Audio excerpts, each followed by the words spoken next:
Hey there, and welcome to Crime for Sleep. I know you're having trouble falling asleep, so let me keep you company with true crime stories from around the world. Before we dive in, I'm curious, where did you first hear this one? If you enjoy these stories, don't forget to like, comment, and subscribe. Now get comfortable, and let's get into tonight's case. Crime 1, it started in one corner, slowly curling inward as if the wall were exhaling. Behind it wasn't drywall, but scribbled writing in a child's hand. Page after page of shaky phrases repeated over and over. The last line said, "She told me to write it until she stops." When Sarah Mendelsohn purchased the century-old Victorian house on Juniper Street in the small town of Oak Ridge, Montana, she knew renovations would be necessary. The real estate listing had described the property as a handyman's dream with good bones, a euphemism for a structure requiring extensive work. But the price had been right for a recently divorced elementary school teacher starting over. The house sat on the edge of town, bordered by a small creek and a stretch of woods. Neighbors were few and far between, which suited Sarah just fine. She wanted space to breathe after her claustrophobic marriage had finally ended. On the day she found the writing, Sarah had been removing wallpaper in what would become her home office. The previous owners had left the place in a hurry, another red flag she'd chosen to ignore. The Carlsons had lived there for only 8 months before listing the property. When Sarah's realtor had inquired about their quick departure, Mrs. Carlson had simply said, "It wasn't for us." Sarah had been working through the afternoon, the radio playing softly as she carefully peeled back decades of decorating decisions. The house had been built in 1904, and the layers of wallpaper told stories of changing tastes through the decades. But in the northeast corner of the room, behind a section of faded floral print, she discovered something unexpected. What Sarah initially thought was old newspaper used as backing was actually notebook paper. Hundreds of pages had been glued directly to the plaster, covered over with wallpaper, and on every page, written in blue ballpoint pen in the unsteady handwriting of a child, were variations of the same phrases. "I will be good, I will be quiet, I will not tell about the basement. I will wait for Mother to come back. She told me to write it until she stops." Looking at her discovery, Sarah felt a chill trace its way down her spine. The office had once been a bedroom, a child's bedroom. The writing seemed to be some form of punishment, the kind of repetitive discipline that had gone out of fashion decades ago. But the quantity of it was disturbing, and that last line, "She told me to write it until she stops." Until what stops, Sarah wondered. Her first instinct was to call the police, but she hesitated. What crime was she reporting? Ancient child discipline methods weren't illegal, just unsettling. Instead, she took photos and decided to inquire at the Oak Ridge Historical Society. If these writings were old, someone might remember the family who had lived here. If they were newer, well, Sarah wasn't ready to consider that possibility. At the Historical Society, housed in a converted Victorian mansion not unlike her own, Sarah met Catherine Devereaux, a retired librarian who had documented local history for over 40 years. When Sarah showed her the photos, Catherine's friendly demeanor changed. "The Gardner house," she murmured, glancing up from the images. "I should have known when you mentioned Juniper Street." "Gardner house?" Sarah asked. "I thought the Carlsons were the previous owners." "They were," Catherine confirmed, "but before them the house stood empty for nearly 15 years, and before that, it belonged to Eliza Gardner and her daughter Abigail." Catherine moved to a filing cabinet and retrieved a thin folder. Inside were yellowed newspaper clippings. The headlines told fragments of a story, "Local girl missing, Search for Abigail Gardner continues. Mother claims daughter ran away. Abigail was 10 when she disappeared in 1987, Catherine explained. Her mother, Eliza, insisted she'd run away after an argument. The police searched but found nothing. No body, no evidence of foul play, but there were rumors. What kind of rumors? Sarah asked, her mouth suddenly dry. Eliza was strict. Neighbors reported hearing her shouting at Abigail at all hours. The girl was withdrawn at school. A teacher once noticed bruises on her arms, but when questioned, Abigail claimed she fell out of a tree. Sarah glanced back at the photos on her phone. You think the writing was Abigail's? Catherine nodded slowly. It fits with what people said about Eliza's disciplinary methods. When Abigail misbehaved, Eliza would make her write lines, sometimes for hours. But why put the paper on the walls? That I don't know, Catherine admitted. Eliza refused to let anyone into the house after Abigail disappeared. She became reclusive, only leaving for groceries. She died in 2002, heart attack. The house was tied up in probate for years since she had no living relatives. Sarah returned home that evening with a heaviness in her chest. She couldn't stop thinking about Abigail Gardner, a little girl forced to write the same lines over and over, then mysteriously vanishing. And one line in particular haunted her, "I will not tell about the basement." Sarah had only briefly inspected the basement when buying the house. It was unfinished, with concrete floors and stone foundation walls. She'd planned to use it for storage. Now she felt a growing need to examine it more carefully. The basement door was located off the kitchen. Sarah flipped the light switch at the top of the stairs, illuminating a bare bulb that cast long shadows across the space below. The air was damp and carried a faint, unpleasant odor, musty, with an undertone of something else. Taking a deep breath, Sarah descended the stairs. The concrete floor was stained and uneven. Against one wall stood a massive old furnace that had been replaced by a modern heating system. Opposite it was a large metal sink, the kind used for laundry in the days before washing machines. Near the back of the space was a door Sarah hadn't noticed during her initial tour. The door was small, perhaps 4 feet high, and appeared to lead to a crawl space or storage area. It was secured with a padlock that looked newer than its surroundings. Sarah tried the handle, but the door wouldn't budge. Over the next few days, Sarah tried to focus on her renovation plans, but her thoughts kept returning to Abigail Gardner. The writing on the wall, the rumors of abuse, the mysteriously locked door in the basement, it all suggested something sinister had occurred in this house. She made inquiries about the case at the local police station. Officer Jenkins, a middle-aged man who had been on the force for 20 years, remembered it well.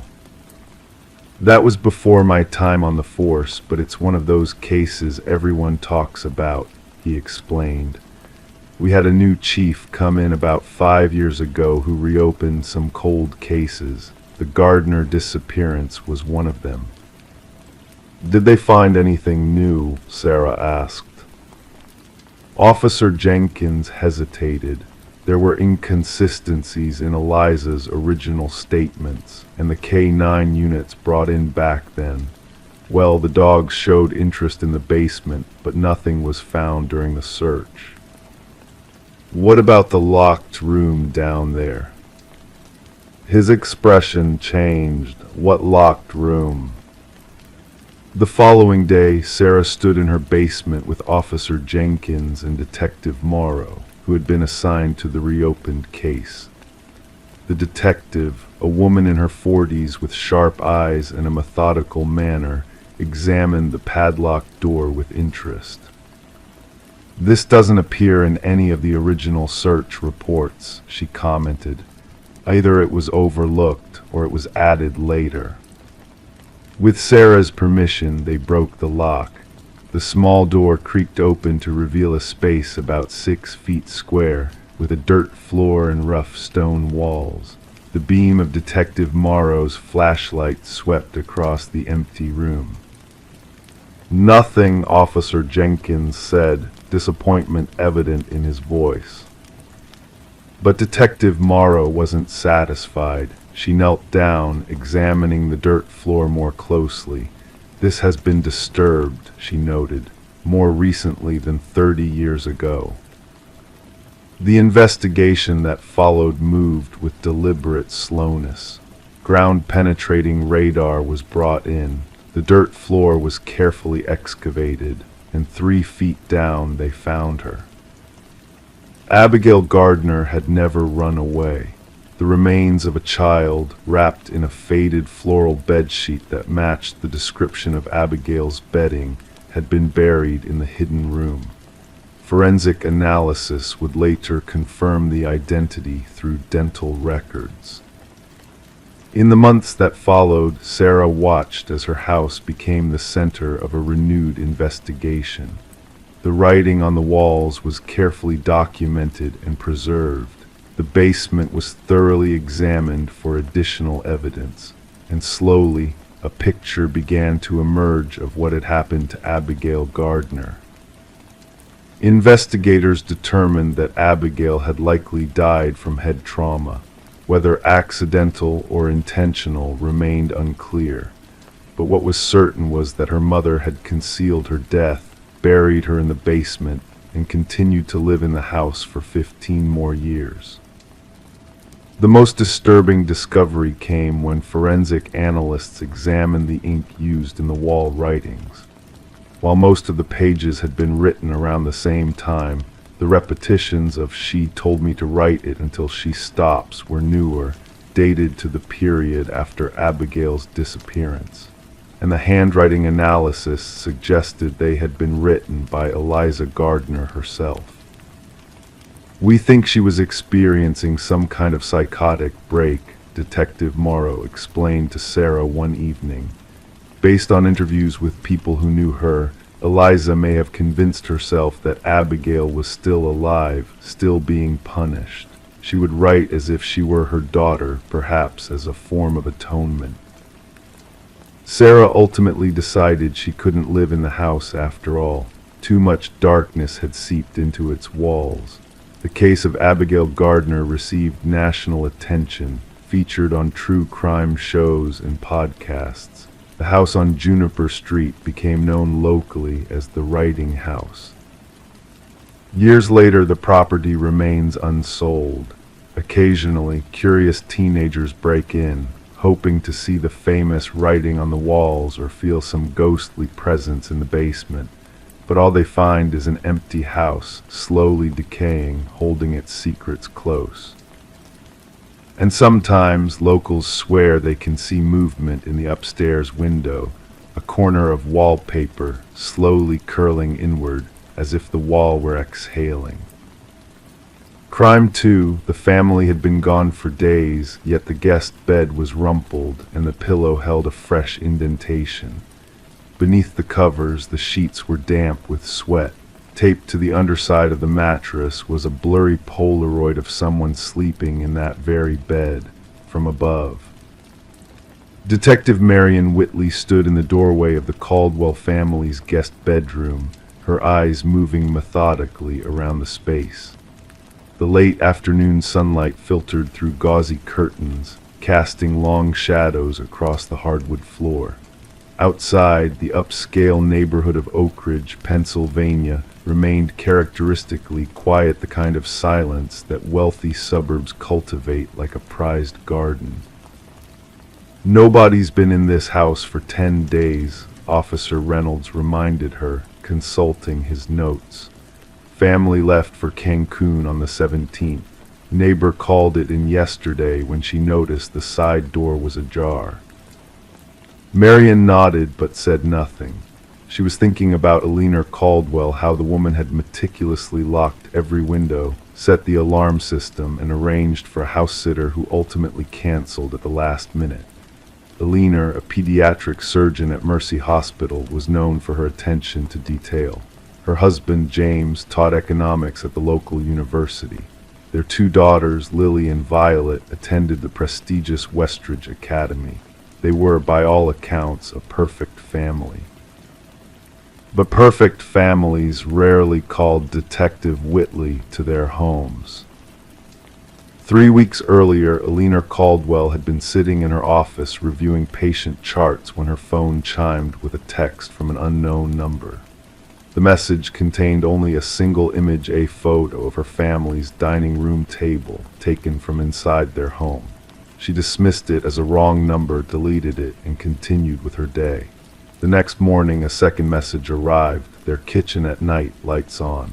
And the day after, the master bedroom empty, but with the bed neatly made. Alina changed the locks the same day, but told no one, not even James. She convinced herself it was just teenagers playing pranks, or perhaps a realtor who had confused their address with another listing. She didn't file a police report. Successful people like Alina didn't overreact to small disturbances. They handled things quietly and efficiently. The messages stopped after the lock change. The Caldwells planned their vacation. Life continued its orderly progression. Until now. Prince, Marian asked, still standing in the guest bedroom doorway, unwilling to disturb what was clearly a crime scene. Nothing obvious. Whoever was here was careful. Officer Reynolds shifted his weight, the floorboards creaking beneath him. Alarm was disabled properly with the code, no signs of forced entry. Marian finally stepped into the room, her trained eyes catching details others might miss. The closet door was slightly open. A water glass sat on the nightstand, lipstick smudge on the rim. The bathroom connected to this guest room showed signs of recent use, a damp towel hung with precise symmetry, the cap of the toothpaste tube removed. "Someone's been living here while they're gone," she said quietly, and they knew the alarm code. Reynolds nodded. Neighbor mentioned something else, said she saw lights on 2 nights ago, thought the Caldwells had come home early. When she texted Alina to welcome her back, Alina replied they were still in Mexico. Marian's attention returned to the Polaroid photo taped beneath the mattress. She carefully removed it, using the edge of her pen. The image showed a woman sleeping, face partially obscured by shadows, blonde hair spread across the pillow. The angle suggested the photographer had been standing on something to capture the image from above, perhaps a chair or small ladder. "Is that Mrs. Caldwell?" Reynolds asked, peering at the photo. "Hard to tell," Marian replied, though privately she thought it wasn't. The woman in the photo seemed younger, with different facial features than Alina Caldwell's DMV photo. "Get the tech team in here. Full workup, and I need to speak with the Caldwells immediately." James and Alina Caldwell cut their vacation short, arriving on a red-eye flight that left them exhausted and disoriented. They sat in their pristine living room, surrounded by the evidence technicians working throughout their home, their daughters sent to stay with Alina's sister. "I don't understand," James repeated for the 3rd time. His academic's demeanor, normally confident and slightly condescending, had given way to genuine confusion. Who would break in just to sleep here? Alina remained silent, her surgeon's hands folded tightly in her lap. Marian noticed the woman hadn't expressed surprise at the news, just quiet, contained fear. "Mrs. Caldwell," Marian began carefully, "had anything unusual happened before your trip? Any strangers around the house? Unusual phone calls? Anything that seemed off?" Alina's eyes flicked toward her husband before she answered, "No, nothing." The lie hung in the air between them. Marion let it linger, waiting. James looked at his wife, Ellie. Eleanor's composure finally cracked. There were some texts, photos of our house from inside. I changed the locks but didn't want to worry anyone. I thought it had stopped. James stood abruptly. You didn't tell me. Someone was in our house taking pictures, and you kept it from me. I handled it, Eleanor said, her voice hardening. Or I thought I had. Marion interrupted their brewing argument. Who else knows your alarm code, Mrs. Caldwell? The list was short. The Caldwells themselves, Eleanor's sister, their regular house sitter Danielle Wright, and their former housekeeper Maria Vasquez, who had been let go 6 months earlier after 8 years of service. Why did you fire Maria? Marion asked, noting how Eleanor tensed at the question. She was stealing, James answered quickly. Small things at first, then jewelry. We didn't press charges, just asked her to leave. That's not true, Eleanor said quietly. James looked at her sharply. Maria wasn't stealing anything. I let her go because... She paused, choosing her words carefully. Because I found her in this guest bedroom one afternoon. She said she was just resting during her lunch break, but she was in the bed under the covers. It felt inappropriate. Marion made a note. And how did Maria take the termination? She was upset, Eleanor admitted. She cried, said she needed the job, but it was too strange. She'd worked for us for years without incident, and suddenly I was finding her in odd places in the house at odd times. Did you change the alarm code after letting her go? The Caldwells exchanged a glance that answered the question before James shook his head no. Maria Vasquez lived in a small apartment 20 minutes away in the less affluent part of town. She opened her door to Marion's knock, a petite woman in her mid-30s with tired eyes and a cautious demeanor. I'm working at the Hendersons' house today, she said immediately, as though anticipating accusation. You can call them. I've been there since 7 this morning. Marion noted the defensive posture, the way Maria's eyes darted past her to check if others were waiting outside. I just need to ask about the Caldwells, Marion explained, showing her badge. May I come in? Maria's apartment was immaculate but sparsely furnished. No photos adorned the walls, no personal touches beyond a small ceramic cross above the door. She offered Marion water in a spotless glass and sat with perfect posture on the edge of her couch. When was the last time you were at the Caldwell residence? Marion asked. The day Mrs. Caldwell fired me, February 12th. The answer came quickly, precisely. And you haven't been back since. Maria's expression remained neutral. No. Do you know anyone who might want to spend time in their home while they're away? Someone who might know the alarm code? A flicker of something recognition perhaps crossed Maria's face before disappearing. I don't understand the question. Marion changed tactics. Mrs. Caldwell said she let you go because she found you sleeping in the guest bedroom. Is that accurate? Maria's hands tightened around her water glass. I wasn't sleeping. I was making the bed and felt dizzy. I sat down for a moment, that's all. But Mrs. Caldwell believed you were in the bed, under the covers.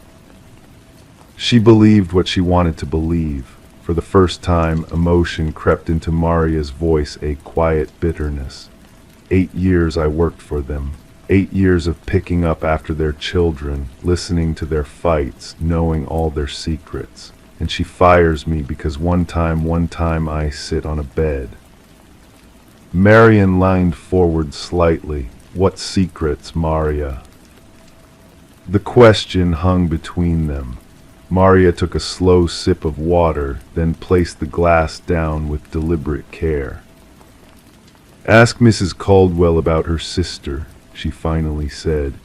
"Ask her about how many times Catherine stayed in that guest bedroom last year while Dr. Caldwell was at medical conferences.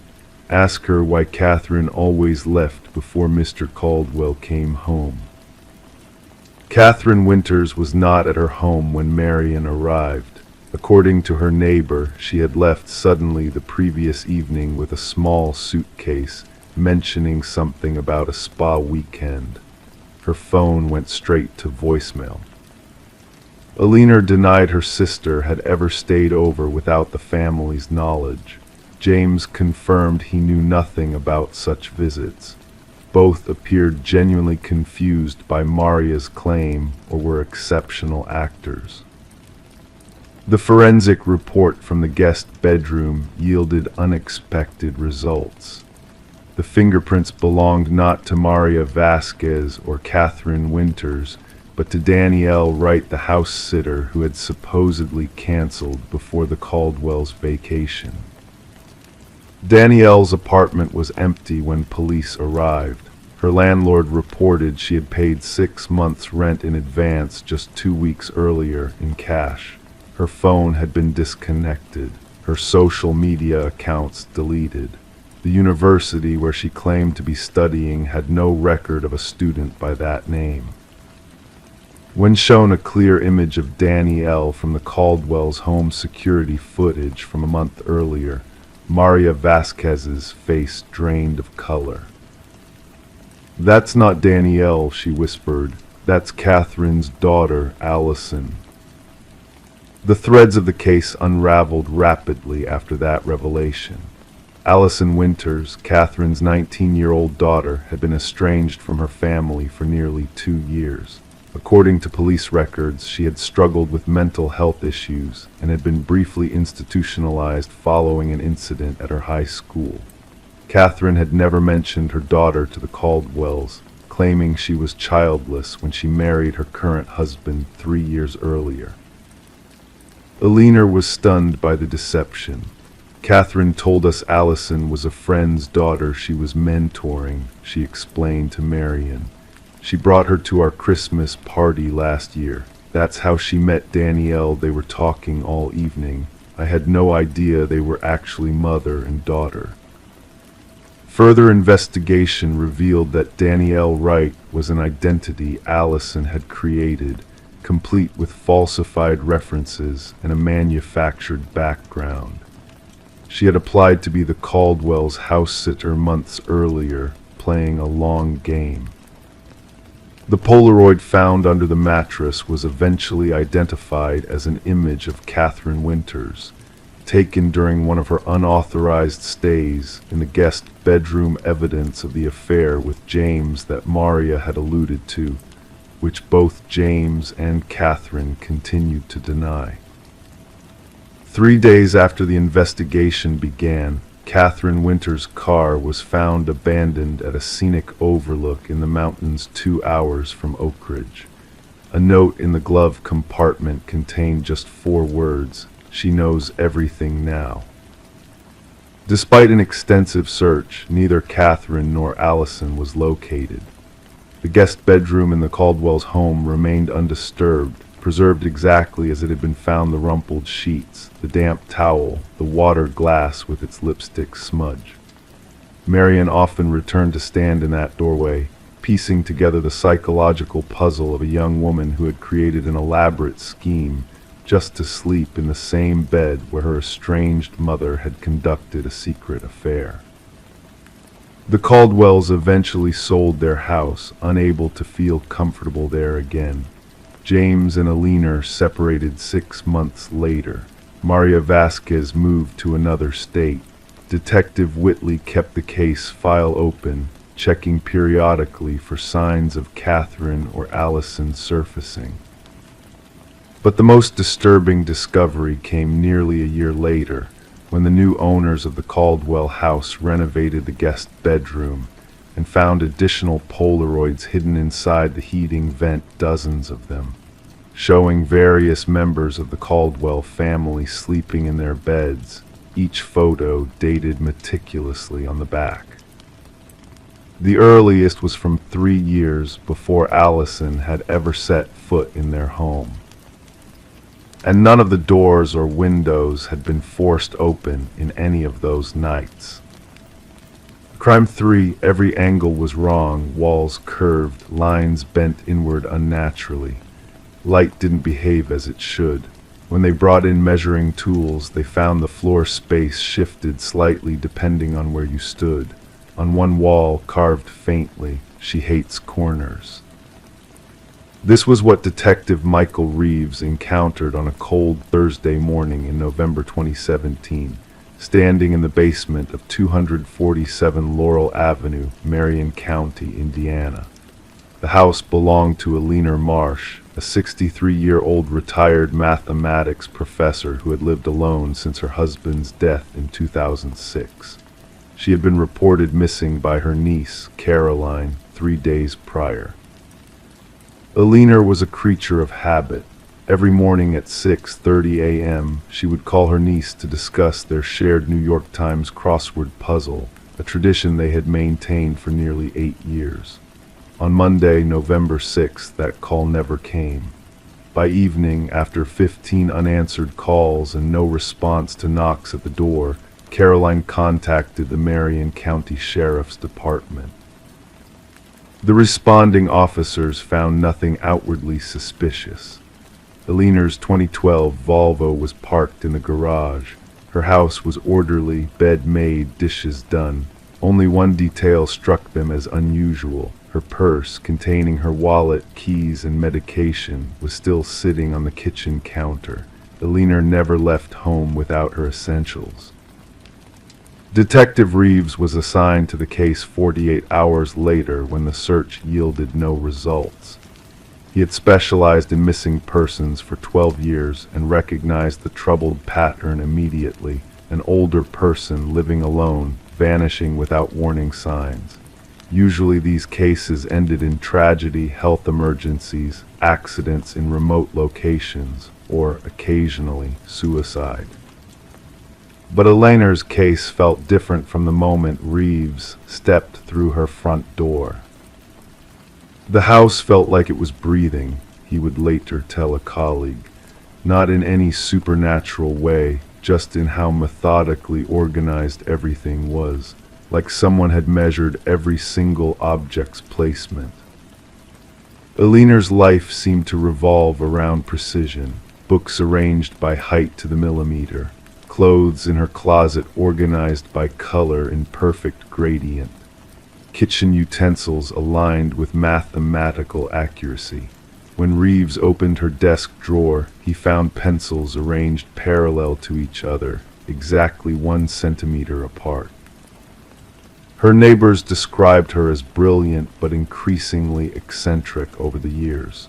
Alina had taught advanced topography and non-Euclidean geometry at Indiana University until her retirement 5 years earlier. Students remembered her as demanding but fair, frequently saying, "Conventional thinking creates conventional limitations." The investigation shifted dramatically when Reeves found a hidden door behind a bookshelf in Alina's study, a classic click that seemed strangely out of character for the methodical woman. The door led to a narrow staircase and the basement that had never appeared on any property records. And this basement, with its impossible angles, was where everything about the case changed. "It's not physically possible," said the forensic architect called to examine the space. "These walls can't exist like this, not structurally, and yet." The basement contained only 3 items: a desk with a leather-bound journal, a chair, and a large circular rug covering most of the floor. The journal contained hundreds of pages of mathematical equations and diagrams, becoming increasingly erratic toward the final entries. The last coherent entry, dated November 5th, the day before Alina disappeared, read simply, "I've solved it after all these years. The mathematics confirms what I've always suspected. There are spaces between spaces. What we perceive is merely the shadow of true geometric reality. I have found the way through where she waits." Caroline identified the handwriting as her aunt's but was bewildered by the content. Aunt Alina was eccentric, sure, but she was grounded in reality.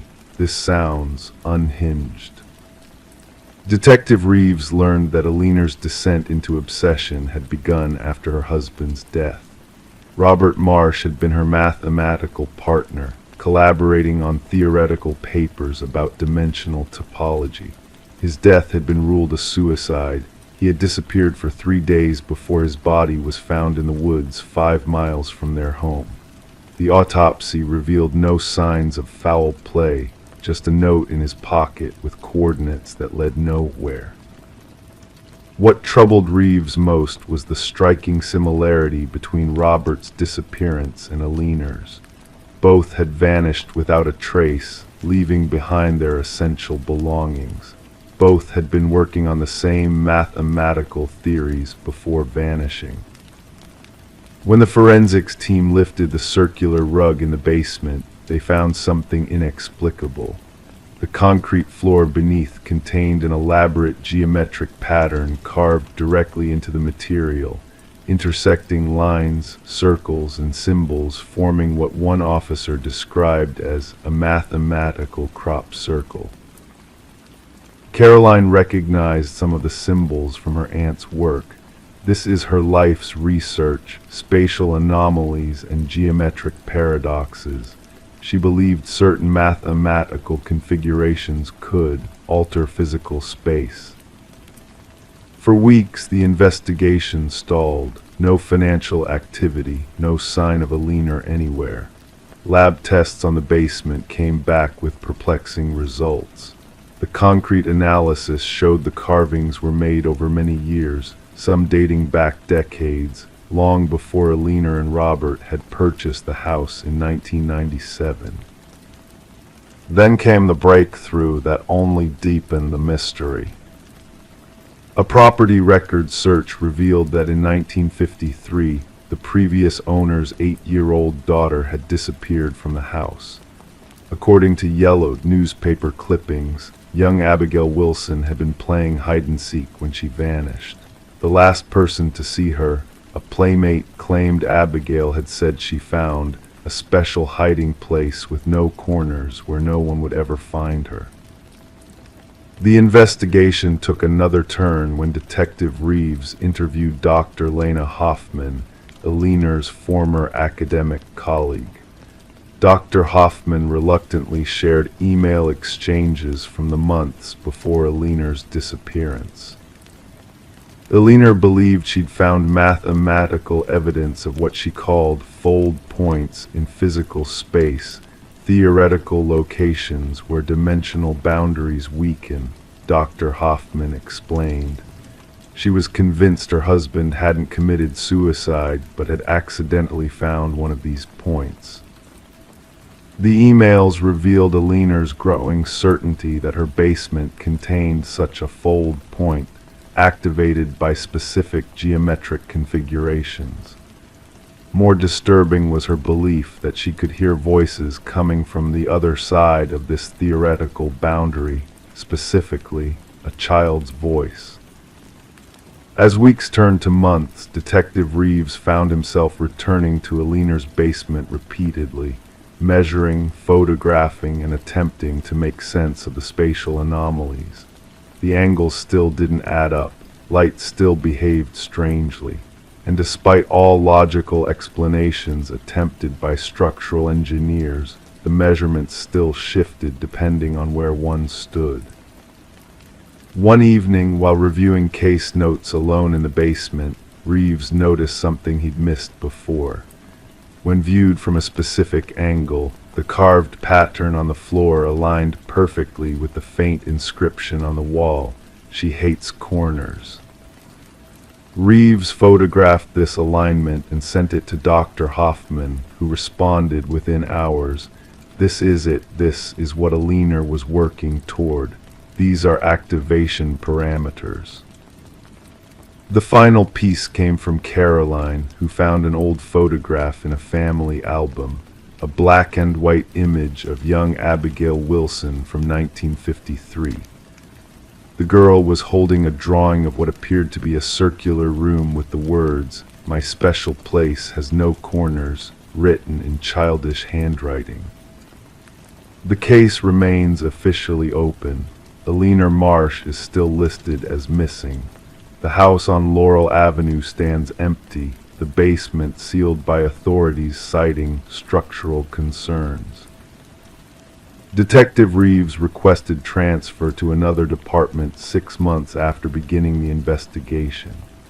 In his final case notes, sealed by his request, he wrote only, "Some spaces aren't meant to be understood. Some disappearances aren't meant to be solved. I've stood in that basement for hours, and sometimes when the light hits the floor pattern just right, I swear I can hear voices, a woman and a child, talking about mathematics and corners and the spaces in between spaces." The Marion County Records Office now lists the basement at 247 Laurel Avenue as architecturally nonconforming. Measurement discrepancies remain unexplained, and occasionally neighbors report seeing lights in the sealed basement windows, lights that seem to bend in ways light shouldn't. The mathematical journals of Alina Marsh have been requested by several research institutions but remain in police evidence storage. Caroline visits the house once a year on the anniversary of her aunt's disappearance and leaves flowers on the front porch. She never goes inside. She says the house feels like it's watching her, waiting. Some mysteries aren't meant to be solved. Some corners of reality are better left unexplored.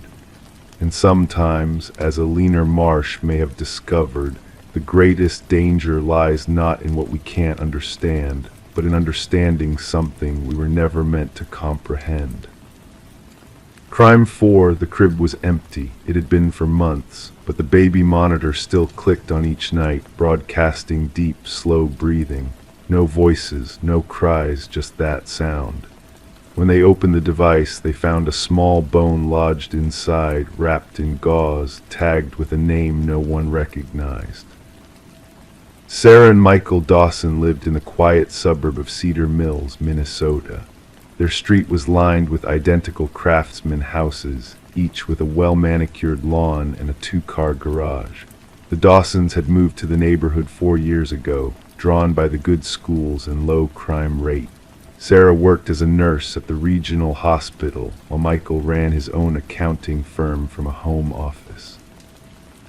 They had a daughter, Emma, who had just turned 3 when they decided to move her from the nursery to her big girl room across the hall. The nursery remained empty for several months. Sarah would occasionally stand in the doorway, staring at the unused crib, the changing table, the rocking chair in the corner. She and Michael had been trying for a second child, but it hadn't happened yet. Still, they kept the room ready, just in case. On Tuesday, April 18th, 2023, Sarah was cleaning the nursery when she noticed the baby monitor on the shelf. She picked it up, examining the device they hadn't used since Emma moved rooms. The parent unit sat on her nightstand still, more out of habit than necessity. She pressed the power button, not expecting anything to happen after all this time. But the small green light came on, indicating it still worked. That night at 2:17 a.m., Sarah woke to a sound coming from the monitor. A deep, slow breathing, rhythmic, in and out, in and out. She reached over and turned on her bedside lamp, checking the volume. The sound continued, steady and unbroken. Michael stirred beside her. "What is it?" he asked, his voice thick with sleep. "The monitor," Sarah whispered. "I think it's picking something up." Michael sat up, listening to the breathing. Must be interference from somewhere. Turn it off. Sarah pressed the power button, but the sound continued. The green light remained on. She unplugged it from the wall, but the backup batteries kept it functioning. The breathing continued, unchanging in its rhythm. "I'm going to check the nursery," Sarah said, already getting out of bed. "I'll come with you," Michael replied, reaching for his glasses. The nursery was bathed in pale moonlight. The crib stood empty, just as it had been for months. The room was cold, colder than the rest of the house. Sarah shivered as she walked to the crib, running her hand over the mattress. Nothing. She checked the closet behind the curtains under the crib. The room was empty. Yet the breathing continued through the monitor. "It must be picking up a signal from somewhere else," Michael reasoned, though his voice betrayed his unease. "Maybe a neighbor's monitor." But none of their neighbors had infants. The closest family with a baby lived 3 houses down, and baby monitors didn't have that kind of range. The next morning, Sarah called the manufacturer.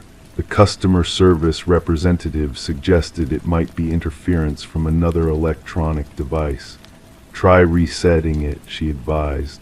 Sarah did, holding down the reset button for 10 seconds. The device powered off, then back on. The breathing had stopped. That night, Sarah and Michael went to bed without incident. The monitor remained silent until 2:17 a.m. when the breathing returned. This time it sounded closer, as if someone were breathing directly into the microphone. Sarah immediately woke Michael. "It's happening again," she whispered, her heart racing. Michael took the monitor, examining it closely. "This doesn't make sense. It has to be broken." He went to the nursery where the transmitting unit sat on the shelf. The green light was on, indicating it was working. He unplugged it, removed the batteries, and brought it back to their bedroom. "I'll take it apart tomorrow," he promised. "See if there's something wrong with it." The next day, Michael worked from home. During his lunch break, he spread a towel over the kitchen table and began disassembling the baby monitor with a small screwdriver. Sarah was at the hospital for a 12-hour shift, and Emma was at preschool. The house was quiet as he carefully removed the plastic casing. Inside, he found something that made his blood run cold. Wedged between the circuit board and the speaker was a small object wrapped in what looked like gauze. Michael carefully extracted it with tweezers, placing it on the towel. With steady hands, he unwrapped the yellowed material. Inside was a small bone, no longer than an inch. Tied to it with thread was a small paper tag. Written on it in faded ink was a name, Charlotte Reynolds. Michael stared at the bone, his mind racing. Who was Charlotte Reynolds? How did this get inside their baby monitor? They'd purchased it new, just before Emma was born. He called Sarah at work, his voice shaking as he told her what he'd found. "Don't touch anything else," she instructed. "I'm coming home now." When Sarah arrived home, she examined the bone with her trained medical eye. "It looks like a finger bone," she said quietly. "A phalange from a child." They called the police. Detective Laura Hayes arrived within the hour. She was in her mid-40s with graying hair pulled back in a tight ponytail and eyes that had seen too much. She listened carefully as Michael and Sarah explained the situation, her face betraying nothing as she examined the bone and tag. "We'll need to take this for analysis," she said, carefully placing the items in an evidence bag. "And I'd like to take the monitor as well." "Who is Charlotte Reynolds?" Sarah asked. "Is she missing? Is she..." She couldn't finish the sentence. Detective Hayes shook her head. I don't know, but I'll find out. In the meantime, I'd like to ask you some questions about the monitor. Where did you purchase it? At Target, Michael answered. About 4 years ago, before Emma was born. And it's been in your possession the entire time. Yes, Sarah confirmed. It was in Emma's room until she moved across the hall about 6 months ago. Then it sat in the nursery, unused, until I turned it on 2 days ago. Detective Hayes made notes in her small notebook. And you've never had anyone work on it, no repairs. They both shook their heads. All right, I'll be in touch as soon as we know more. In the meantime, if anything else unusual happens, call me immediately. She handed them her card and left with the evidence. That night, Sarah couldn't sleep. She kept thinking about the bone, the name. Charlotte Reynolds, who was she? What happened to her? And how did part of her end up in their baby monitor? The following afternoon, Detective Hayes called. We've identified Charlotte Reynolds, she said, her voice somber. She was reported missing in 2018 from Lakeville, about 30 miles from you. She was 2 years old. Sarah felt her stomach drop in the bone. It's been confirmed as human. A child's proximal phalange, finger bone. DNA testing is underway to confirm if it belongs to Charlotte. But how did it get in our monitor? Michael asked, his voice strained. That's what we need to figure out, Detective Hayes replied. I'd like to come back and look at your house, specifically the nursery, and I need to know more about the previous owners. The Dawsons had purchased the house from an elderly couple, the Millers, who were moving to Florida for retirement. They'd lived in the house for over 40 years. Detective Hayes arrived with a crime scene technician. They examined the nursery carefully, removing the outlet cover where the monitor had been plugged in, checking the walls, the floor, the ceiling. They found nothing unusual. We need to trace the monitor's path, Hayes explained, from manufacture to your home. The investigation revealed that the batch of monitors had been assembled at a factory in Michigan, then shipped to a distribution center in Chicago before being delivered to Target stores across the Midwest. Nothing in the supply chain explained how the bone could have been placed inside.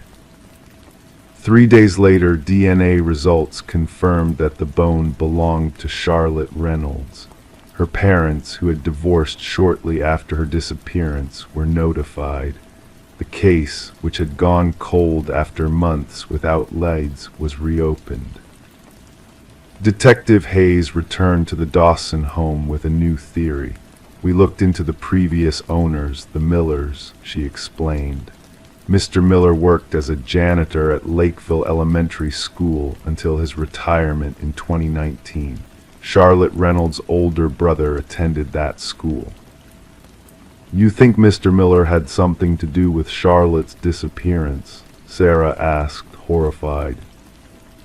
We don't know, but it's a connection we need to investigate. Did you ever meet the Millers? Just at the closing, Michael said. They seemed like a nice, normal couple. We'd like to speak with them in Florida, Hayes said. In the meantime, we want to do a more thorough search of your home, particularly the walls and floors of the nursery. There may be evidence we missed. The Dawsons stayed with Sarah's parents while a team of investigators tore open sections of drywall, pulled up floorboards, and examined the spaces between the walls of their home. On the second day of searching, they found something in the crawl space beneath the nursery floor. A small cloth bundle containing more bones, tiny fingers and toes, all wrapped in the same yellowed gauze, each tagged with different names. Charlotte Reynolds, Daniel Patel, Maria Gonzalez, 4 more children who had gone missing between 2015 and 2019. The investigation shifted entirely to Arnold Miller, the former homeowner. Florida police located the Millers in their retirement community. When questioned, Mrs. Miller broke down, revealing a terrible secret she'd kept for years. "He would bring things home," she whispered to the detectives. "Little things at first, a hair clip, a small shoe. I didn't want to know. I told myself he found them at the school, lost items, but then I found the bones." Arnold Miller had been collecting trophies from his victims, children who crossed his path through his work at various schools and community centers. The police theory was that he had hidden a piece of Charlotte Reynolds in the baby monitor as a way of keeping her close, listening to her through the device meant to protect children. When the Millers sold their house to move to Florida, Arnold had left the monitor behind, unable to take his secret with him, but unwilling to part with it completely. The breathing that Sarah and Michael heard remained unexplained. Some suggested it was interference, others believed it was their own fears manifesting. Detective Hayes had a different theory. "Sometimes," she said quietly to Sarah as the investigation was wrapping up, "I think the universe finds ways to make sure secrets don't stay buried. Those children needed to be found. They needed someone to hear them." Arnold Miller was arrested and charged with the murders of 6 children. The remains found in the Dawson home provided the evidence needed to connect him to each disappearance. Sarah and Michael never returned to live in that house. They couldn't bring themselves to sleep under the same roof, to watch Emma play in rooms that had concealed such horror. They sold the house at a loss and moved across the state, trying to put distance between themselves and the nightmare they had unwittingly stumbled into. But sometimes in the deepest part of night, Sarah still wakes at exactly 2:17 a.m., certain she can hear breathing in the darkness. Slow, rhythmic, waiting to be heard. Crime 5, it was subtle at first, a slight shift in direction. The family kept rotating it back, but each morning the couch had turned again, always toward the same wall. When they pulled the drywall apart, they found dozens of photographs stapled inside, all taken from the angle of the couch. The Brennan family had moved to 1487 Oakwood Drive in the summer of 2018. Amelia Brennan, her husband Craig, and their 2 children, 11-year-old Tyler and 8-year-old Emma, were excited about their new start in Pinewood, Ohio. The small town of just under 15,000 residents was known for its excellent school district and safe neighborhoods, a welcome change from their cramped apartment in Cincinnati. The 2-story colonial-style home had been built in 1973 and had only 2 previous owners. The last owners, an elderly couple named Howard and Ruth Miller, had lived there for 27 years before deciding to move to Florida to be closer to their grandchildren. The Millers had maintained the house well, though the interior was dated. The Brennans planned to renovate gradually, starting with the kitchen and living room. The living room renovation was scheduled for the fall. Until then, they arranged their furniture as best they could. Their chocolate brown sectional sofa, a wedding gift from Craig's parents, was positioned against the east wall, facing the television mounted on the west wall. A coffee table sat between them, and 2 small end tables flanked the sofa. It was a comfortable arrangement, perfect for family movie nights. The first incident occurred 3 weeks after they moved in. Amelia came downstairs one morning to find the sectional had shifted about 15 degrees, now angled slightly toward the north wall instead of directly facing the television. She thought little of it, assuming Craig had moved it while vacuuming the night before, though she couldn't recall him mentioning it. She pushed it back into place and went about her morning routine. 2 days later, it happened again. This time the shift was more noticeable, nearly 30 degrees. Amelia asked Craig about it, but he denied moving the furniture. They questioned the children, who also denied any involvement. The family collectively agreed it was strange, but ultimately blamed it on the uneven hardwood floors, which they planned to refinish eventually. Craig used a level to check the floor and made small adjustments to the sofa's position, ensuring it was stable. For nearly a week, everything remained normal.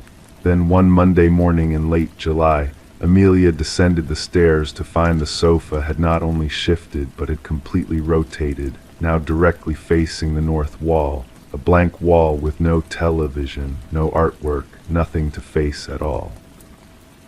"Craig," she called upstairs, her voice betraying her unease. "Did you move the couch last night?" Craig appeared at the top of the stairs, still in his pajamas, hair disheveled from sleep. "No, why would I?" His voice trailed off as he joined her in the living room and saw the rearranged furniture. What the hell? They checked the doors and windows, all locked from the inside. The alarm system showed no entries or exits during the night. The children were still asleep in their beds, and nothing else in the house appeared disturbed. Nothing was missing. It was just the couch, turned to face a blank wall. They rotated it back together, the scraping sound of the heavy furniture against the hardwood filling the quiet morning. Craig took photos of the room with his phone, documenting the position of the furniture. That evening, before heading to bed, he set up his laptop on the kitchen counter, its camera aimed at the living room, recording. The next morning, they reviewed the footage together. At 2:47 a.m., the video showed the couch beginning to move. Slowly, almost imperceptibly at first, then with increasing momentum, it rotated toward the north wall. There was no visible cause, no person, no pet, nothing to explain the movement. The video quality was too low in the darkness to detect any subtle forces that might have been at work. "It has to be the kids playing a prank," Craig insisted, though his voice lacked conviction. They confronted Tyler and Emma over breakfast, showing them the video. Both children appeared genuinely confused and frightened. Emma began to cry, asking if they could move to a different house. Tyler, trying to appear brave for his little sister, suggested it might be a ghost, but quickly retracted the comment when he saw his mother's worried expression. That day, Craig called a flooring specialist who came to examine the hardwood. The specialist confirmed there was a slight slope in the floor, about a 2-degree angle, but insisted it wasn't enough to cause furniture to move on its own, especially not in the specific pattern they were experiencing. He recommended refinishing the floors, but couldn't explain the couch's behavior. For the next 3 nights, the family took turns staying awake, watching the living room. Nothing happened during their vigils. The couch remained perfectly still. But on the 4th night, when exhaustion forced them all to sleep, they awoke to find the couch facing the north wall again. This time, Craig decided to examine the wall itself. It was an interior wall separating the living room from a small den that they used as a home office.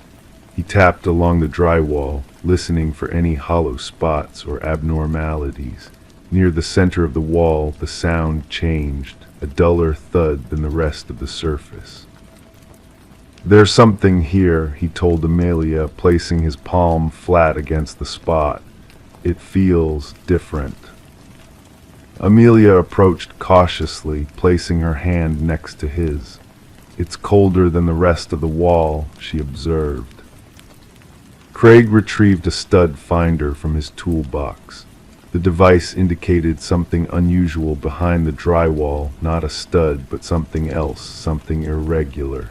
Curiosity overcoming caution, Craig decided to cut into the wall. He sent the children to a neighbor's house for the afternoon, not wanting them to witness whatever they might discover. With Amelia standing nervously behind him, Craig carefully cut a small square into the drywall with a utility knife. He removed the section slowly, revealing a space between the studs that contained something unexpected. Not wiring or plumbing, but paper, dozens of photographs stapled to the inside face of the opposite drywall panel. Craig carefully extended his hand into the cavity and detached one of the photos. It showed their living room, but from years ago, with different furniture, different decor. The perspective of the photo was from where their couch now stood, facing directly at this wall. The timestamp in the corner read 5/17/2003.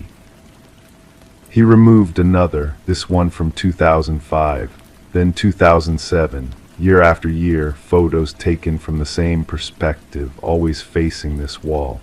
Some showed people, a different family, sitting in their living room, unaware they were being photographed. Others showed the room empty. The most recent photos were dated just months before the Millers moved out. "Call the police," Amelia whispered, her face pale. The investigation that followed revealed a disturbing history. Before the Millers purchased the home in 1991, it had belonged to a man named Leonard Gaines. Gaines had been a quiet, unremarkable resident of Pinewood, a bachelor who worked as an accountant at a local firm.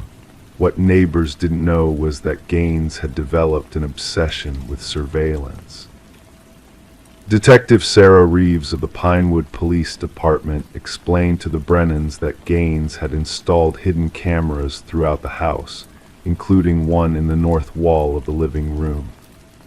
The camera had been removed years ago, but the cavity remained, as did the photographs he had taken, evidence of his voyeuristic tendencies that somehow had never been discovered during previous renovations.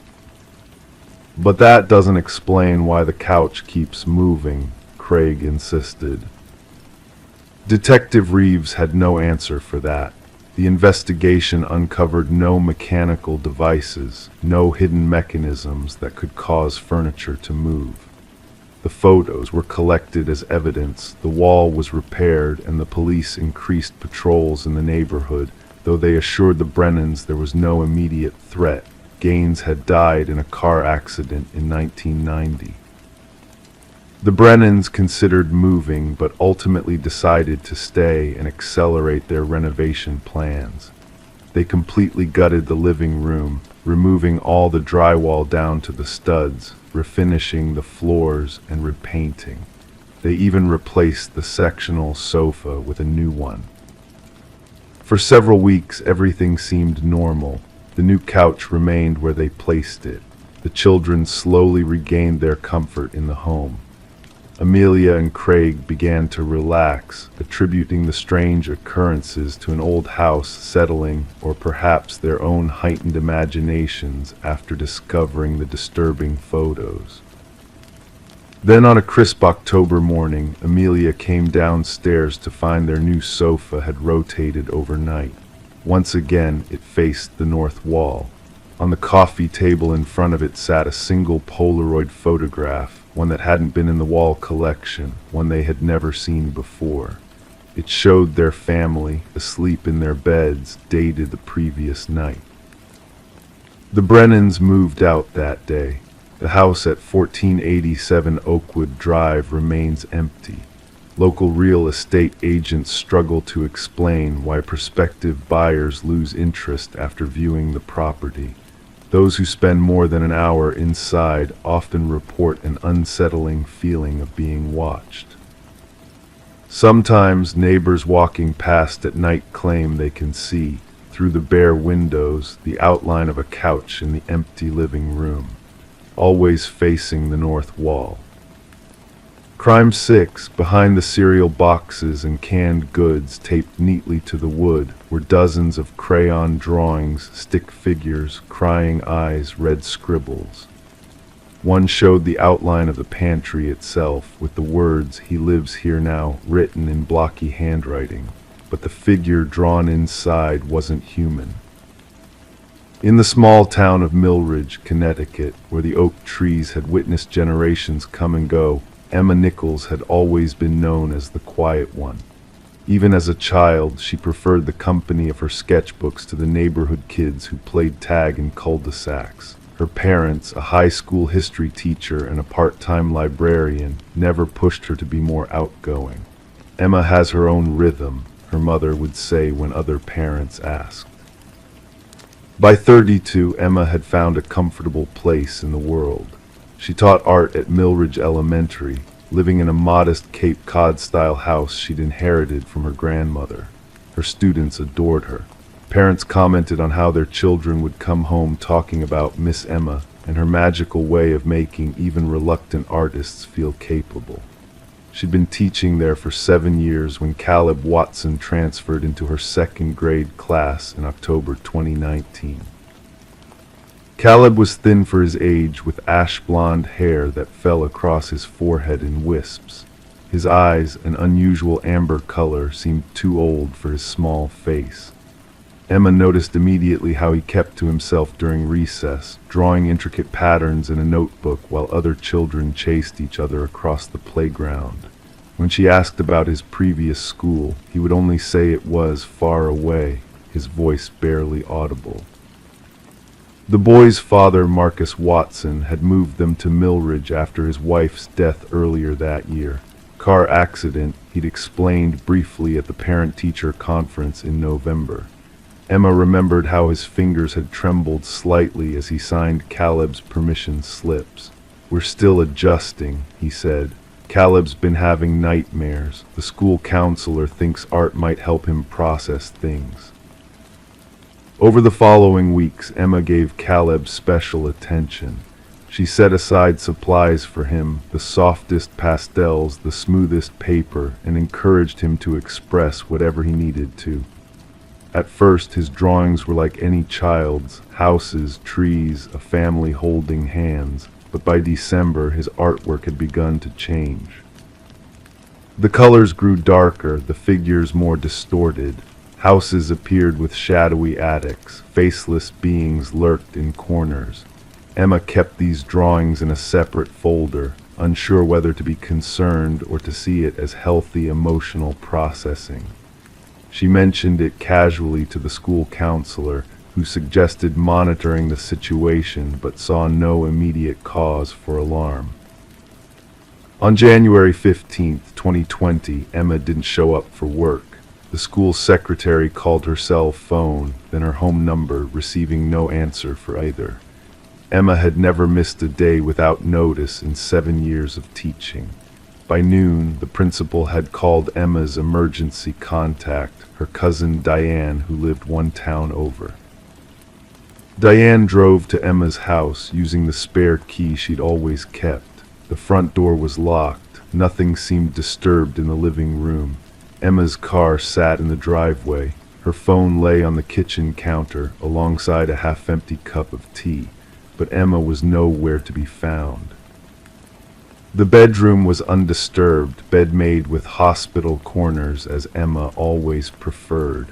The bathroom held no clues. It wasn't until Diane opened the pantry door that she screamed, dropping to her knees in the kitchen. Detective Michael Renner arrived 40 minutes after Diane's 911 call. A 20-year veteran of the Millridge Police Department, Renner had investigated 3 murders, dozens of burglaries, and 1 kidnapping during his career. But what he saw in Emma Nichols' pantry made his stomach twist. It was like walking into a child's nightmare, he later told his partner. The interior walls were lined with drawings, dozens of them taped in neat rows. Unlike the refrigerator artwork proud parents display, these images disturbed him on a primal level. Children with hollow eyes, dark figures standing over beds, a recurring character that looked like a tall man with impossibly long arms and no face. And one drawing of the pantry itself, with a stick figure trapped inside, surrounded by what looked like small, grinning shadows. The most concerning discovery was what appeared to be fresh crayon marks on the floor, a partial circle that looked interrupted, as though whoever was drawing it had stopped suddenly. A red crayon lay broken nearby. Emma Nichols had vanished without taking her phone, wallet, or car keys. No signs of forced entry were found. No evidence of struggle appeared anywhere in the house. The case might have been classified as a voluntary disappearance if not for one detail: a child-sized handprint in what appeared to be black paint on the inside of the pantry door. A handprint that, when tested, turned out not to be paint at all, but a mixture of soil and what the lab would later identify as ash. The investigation quickly turned toward Caleb Watson and his father.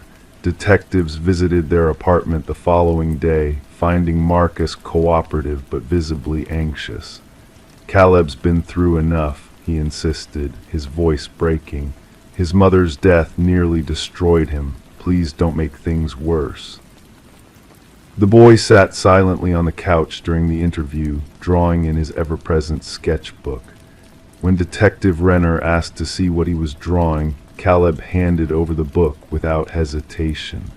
The page showed a crude rendering of Emma's house, with a dark swirl where the pantry would be. "Can you tell me about Miss Emma?" Renner asked gently. Caleb looked up, his amber eyes unnervingly calm. "She's with the quiet people now," he said. "They came from the walls to get her." Child psychologists were brought in to interview Caleb more thoroughly. Their reports described him as disconnected from reality and processing trauma through elaborate fantasy constructions. His father explained that since his mother's death, Caleb had developed an imaginary world populated by what he called the quiet people, beings that lived in walls and whispered to him at night. Meanwhile, the investigation into Emma's background revealed nothing suspicious. Her bank accounts remained untouched. Her internet search history showed nothing beyond lesson plans and Netflix selections. Friends described her as content, if somewhat solitary. No romantic entanglements, no enemies. 3 weeks after her disappearance, the case took an unexpected turn when police received a call from a hiker who had found something unusual in Blackwood Forest, about 6 miles from Emma's home. In a small clearing surrounded by winter-bear trees was what appeared to be a child's fort made of branches and mud. Inside, investigators found one of Emma's scarves and a collection of small, smooth stones arranged in a perfect circle. Detective Renner returned to question Marcus Watson again, this time with more urgency. Had Caleb ever mentioned Blackwood Forest? Did he ever go there with his mother before she died? Marcus seemed genuinely confused. They had moved to Millridge after his wife's death. Neither of them had ever been to that forest. But when Renner mentioned the stone circle, Marcus's face drained of color. "Sarah, my wife, she used to make those," he whispered. "With Caleb, it was their special thing, gathering smooth stones and arranging them in circles. She called them protection rings. I thought it was just a game." The forest site yielded no further evidence of Emma's whereabouts. Ground-penetrating radar showed no disturbances in the soil. Cadaver dogs detected nothing. It was as if the scarf had been placed there deliberately, like a message no one could decipher. On February 12th, exactly 4 weeks after Emma vanished, Marcus Watson called 911 at 3:17 a.m. The recording captured his frantic breathing before he managed to speak. "He's gone, Caleb's gone. His window is open, and there's drawings all over his room that weren't there when I put him to bed. Please, please help me." Officers arrived to find Marcus in a state of panic. Caleb's bedroom walls were covered with dozens of drawings, eerily similar to those found in Emma's pantry. The window was indeed open, though there was no way a 7-year-old could have reached the latch without assistance. Outside in the snow, a single set of child-sized footprints led away from the building, then mysteriously stopped at the edge of the parking lot as if Caleb had simply vanished mid-step. The search for Caleb Watson consumed the town. Volunteers combed Blackwood Forest and the surrounding areas. His face appeared on local news and social media.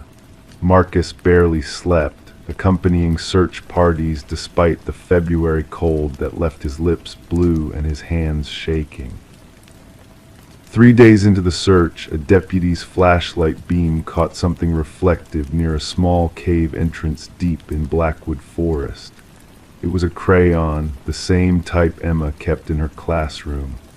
Inside the shallow cave, searchers found Caleb, curled in a ball and barely conscious, suffering from hypothermia but alive.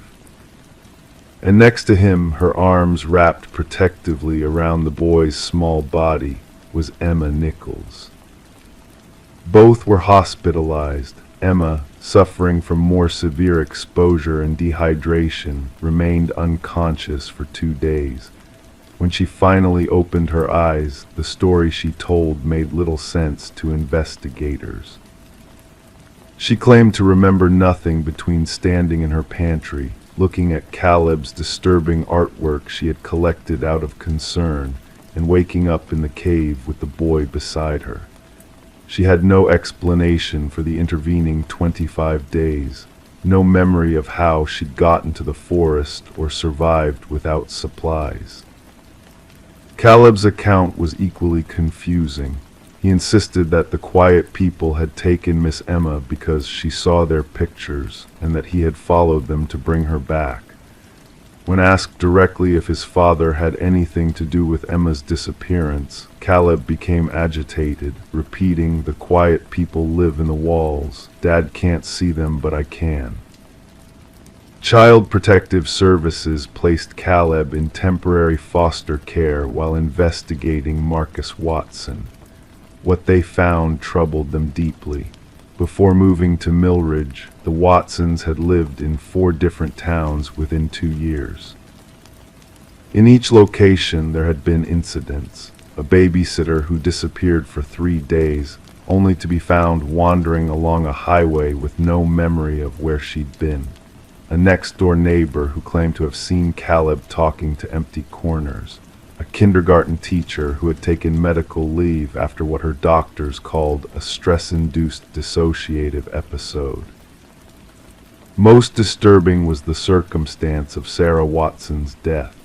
The car accident had been ruled a single-vehicle incident. Her car had veered off a bridge with no signs of mechanical failure or impairment.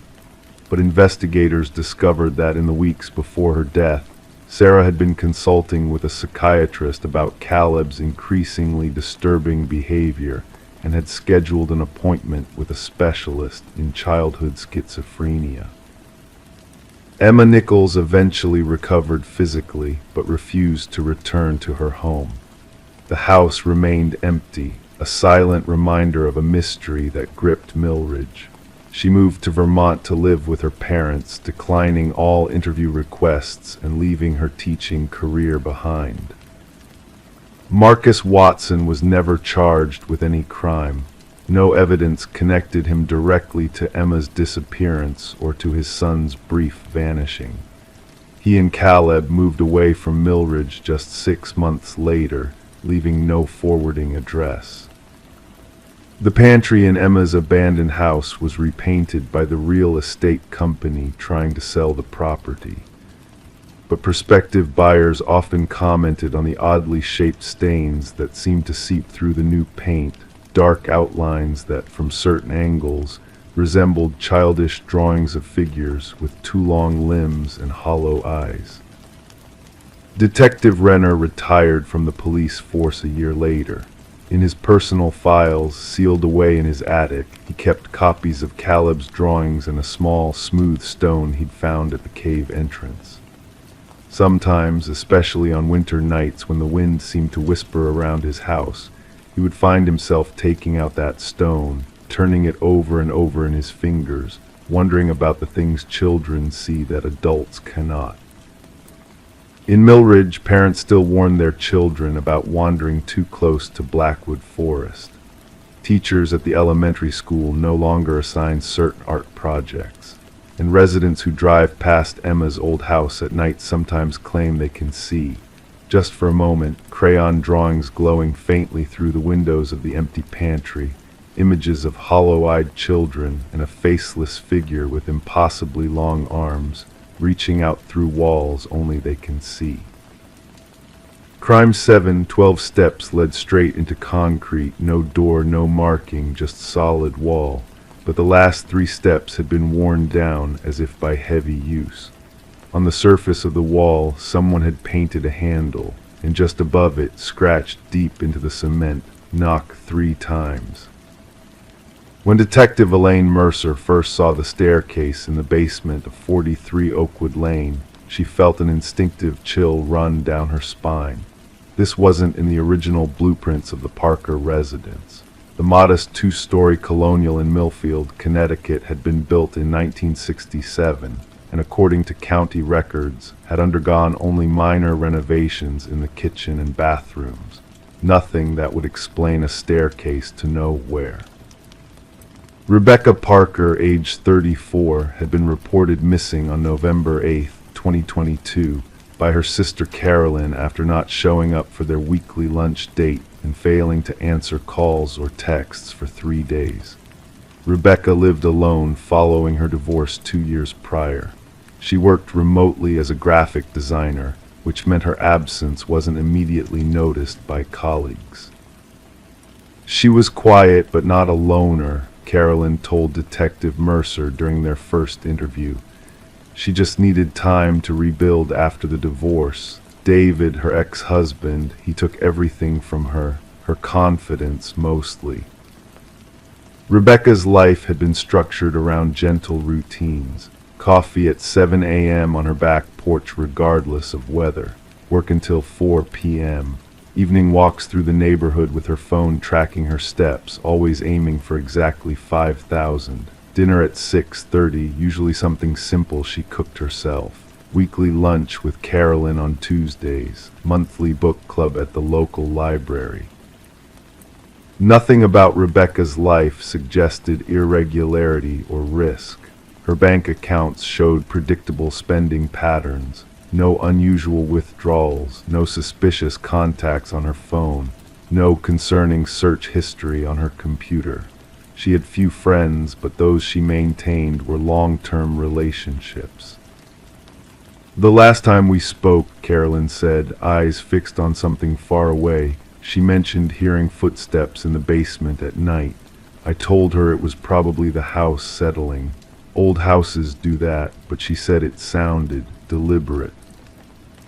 When officers first entered Rebecca's home, everything appeared normal. Bed made, no signs of struggle or forced entry. A half-empty cup of tea sat on the kitchen counter, cold but not moldy, suggesting she had disappeared within the past 2 or 3 days. Her car remained in the garage. Her wallet and keys were on the entryway table. Her phone was never found. It was Officer Luis Ramirez who discovered the basement staircase on the second sweep of the house. The basement itself was finished, a small laundry area, a storage section with neatly labeled boxes, and a modest home office setup with a secondary computer that Rebecca used occasionally. But behind a folding room divider that appeared to simply mark off an unused corner, there was the staircase, 12 steps leading directly into a concrete wall. At first I thought it was some kind of architectural quirk, Officer Ramirez later reported. Like maybe there were plans to expand the basement that never happened, but then I noticed the wear patterns on the steps. The top steps showed normal dust collection, but the bottom 3 were cleaner, as if regularly used. And there was the painted handle, not childish graffiti, but a precise rendering of an antique door handle, painted in silver metallic paint with remarkable detail.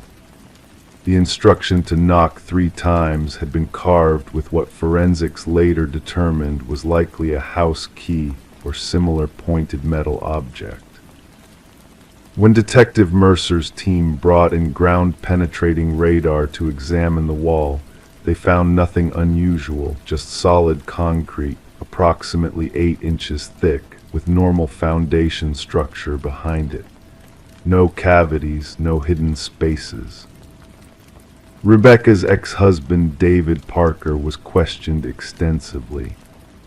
A financial advisor with a spotless reputation, he expressed appropriate concern about his ex-wife's disappearance, but provided a solid alibi for the week in question, a business conference in Chicago with dozens of witnesses and hotel keycard logs confirming his presence.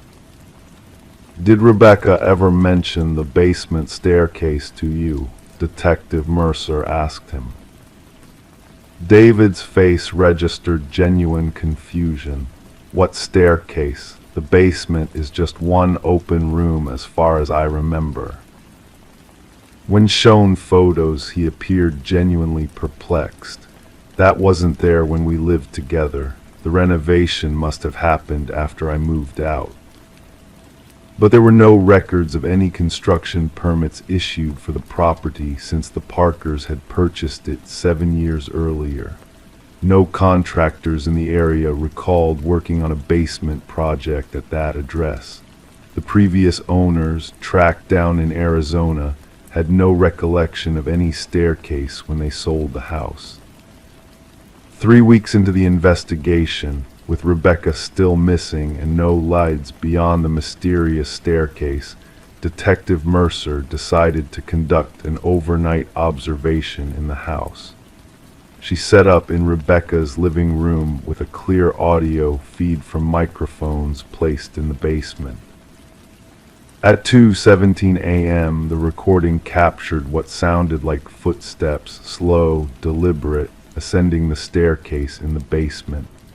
When Mercer reviewed the security footage from cameras aimed at the staircase, there was nothing visible, yet the audio clearly captured the sound of weight on those steps. The forensics team made a curious discovery when analyzing dust samples from the staircase. Mixed with normal household dust were microscopic fibers that didn't match any textiles in Rebecca's home. More disturbing was the discovery of trace amounts of soil that contained pollen from Epipactes helleborine, a non-native orchid species found primarily in certain wooded areas nearly 30 miles from Millfield. When investigators searched Rebecca's secondary computer in the basement, they found a folder labeled simply "Stairs." Inside were dozens of research articles about dimensional physics, theoretical papers on parallel universes, and several personal journal entries. The final entry, dated November 5, 2022, 3 days before she was reported missing, read, "I've been knocking for weeks now. Tonight someone finally knocked back, 3 times just as instructed. I don't know what's on the other side, but I know she needs help. She sounds just like me." Carolyn identified the writing as definitely her sister's. Rebecca wasn't into science fiction or anything like that, she insisted. She was pragmatic, logical. This doesn't sound like her at all. A deeper dive into Rebecca's main computer revealed that beginning approximately 4 months before her disappearance, she had begun researching local history. Specifically, she had focused on a series of disappearances that had occurred in Millfield in the 1970s. 3 women, all living alone, all vanishing without evidence of foul play. One forum post from Rebecca to an obscure local history group asked, "Has anyone heard about staircases that lead nowhere being connected to the 1973-75 disappearances?" There was no reply to her post. Detective Mercer expanded her investigation to include these cold cases. She discovered that while none of the women had lived in Rebecca's current house, one of them, Marion Wheeler, aged 29, who disappeared in October 1974, had lived only 2 blocks away. Photos from Marion's case file showed a normal home with no unusual architectural features.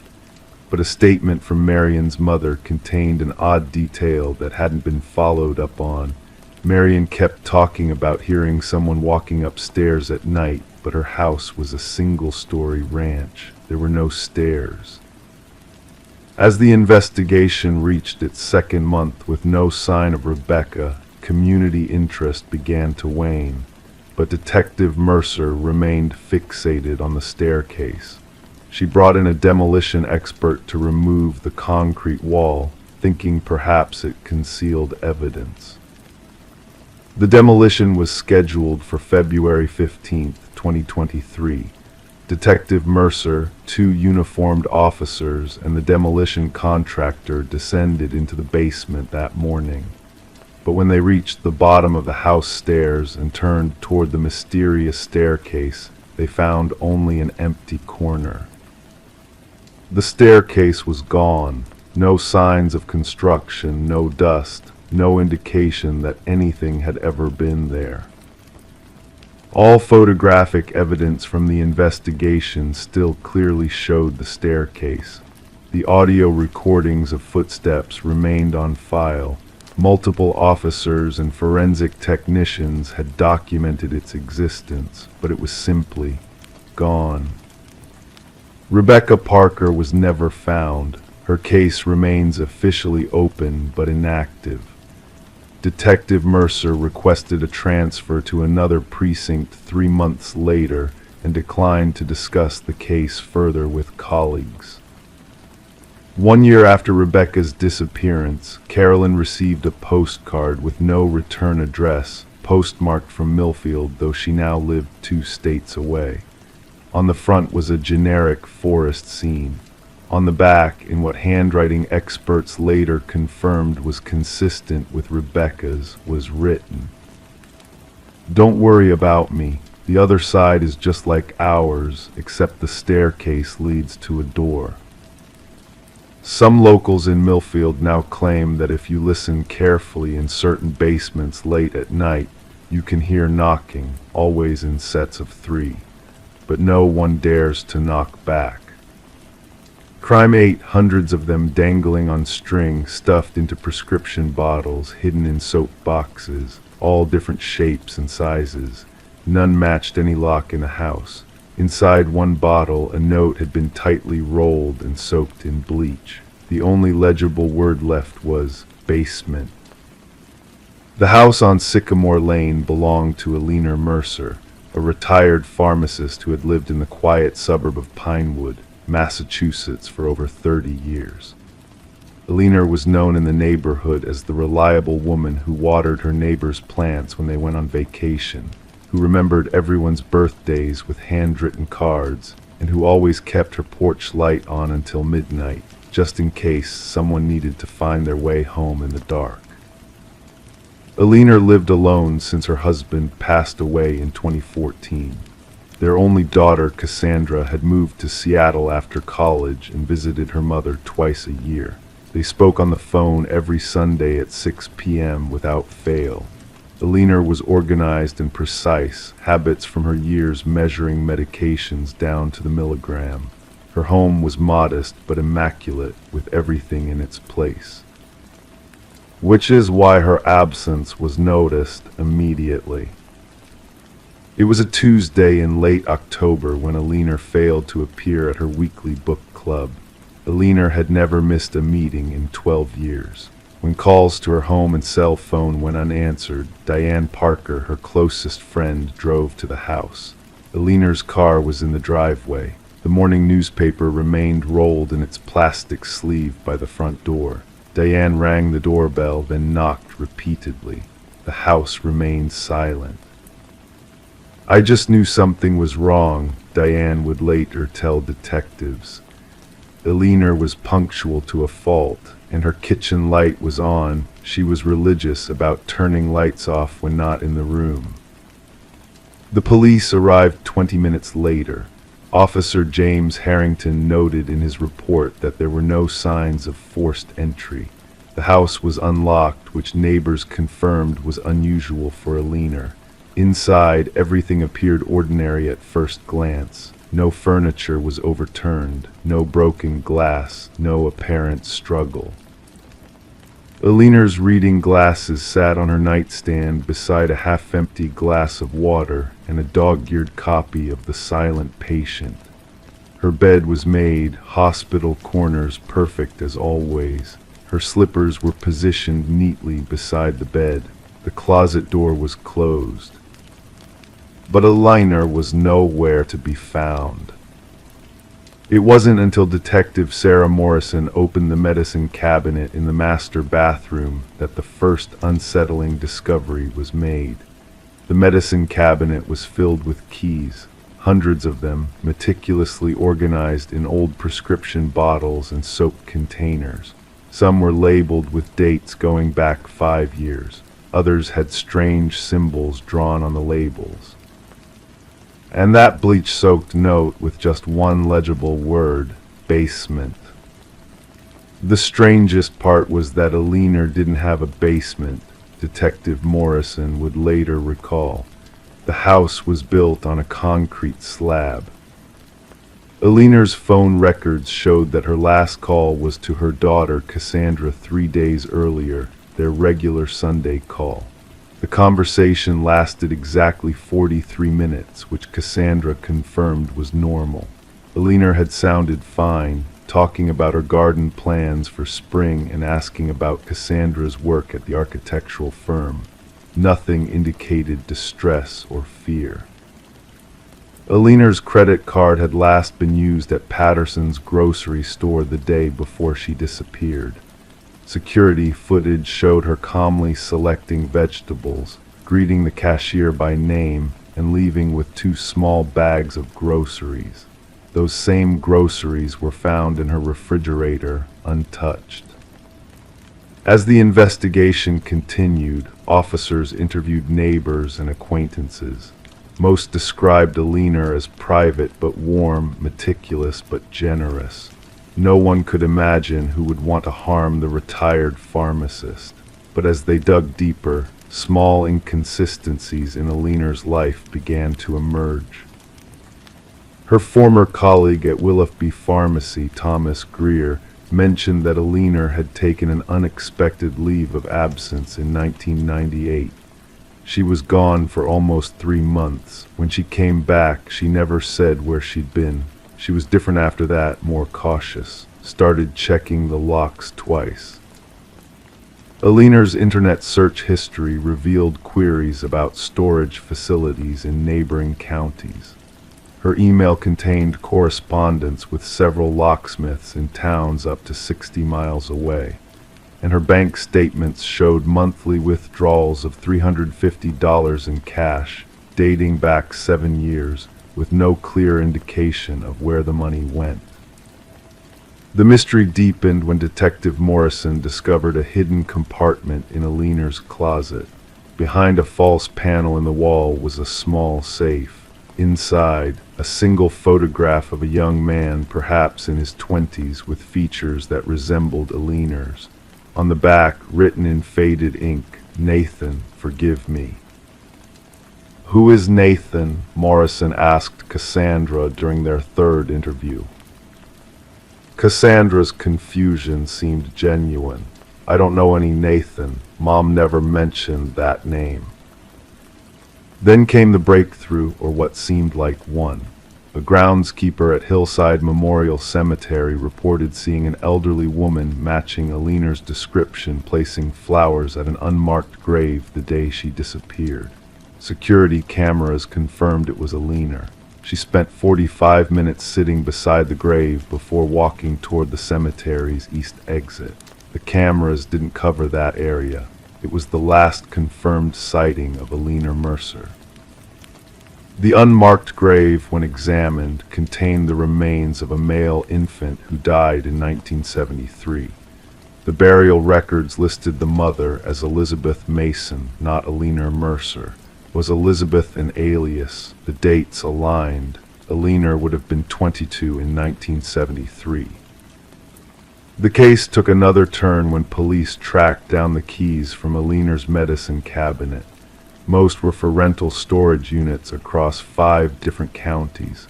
Over weeks, detectives visited 17 facilities, opening units that contained nothing, empty boxes, old newspapers. In one, a single chair facing the wall. It was like she was playing some kind of game, Officer Harrington noted, or leaving a trail she knew we'd follow. In the 18th storage unit, located in a remote industrial area of Framingham, detectives found a metal desk with a single drawer. Inside was a USB drive containing thousands of pages of chemical formulas and personal journals. The writings revealed that Elena, or Elizabeth, as she sometimes referred to herself, had been involved in pharmaceutical research in the early 1970s at a now-defunct laboratory called Meridian Sciences.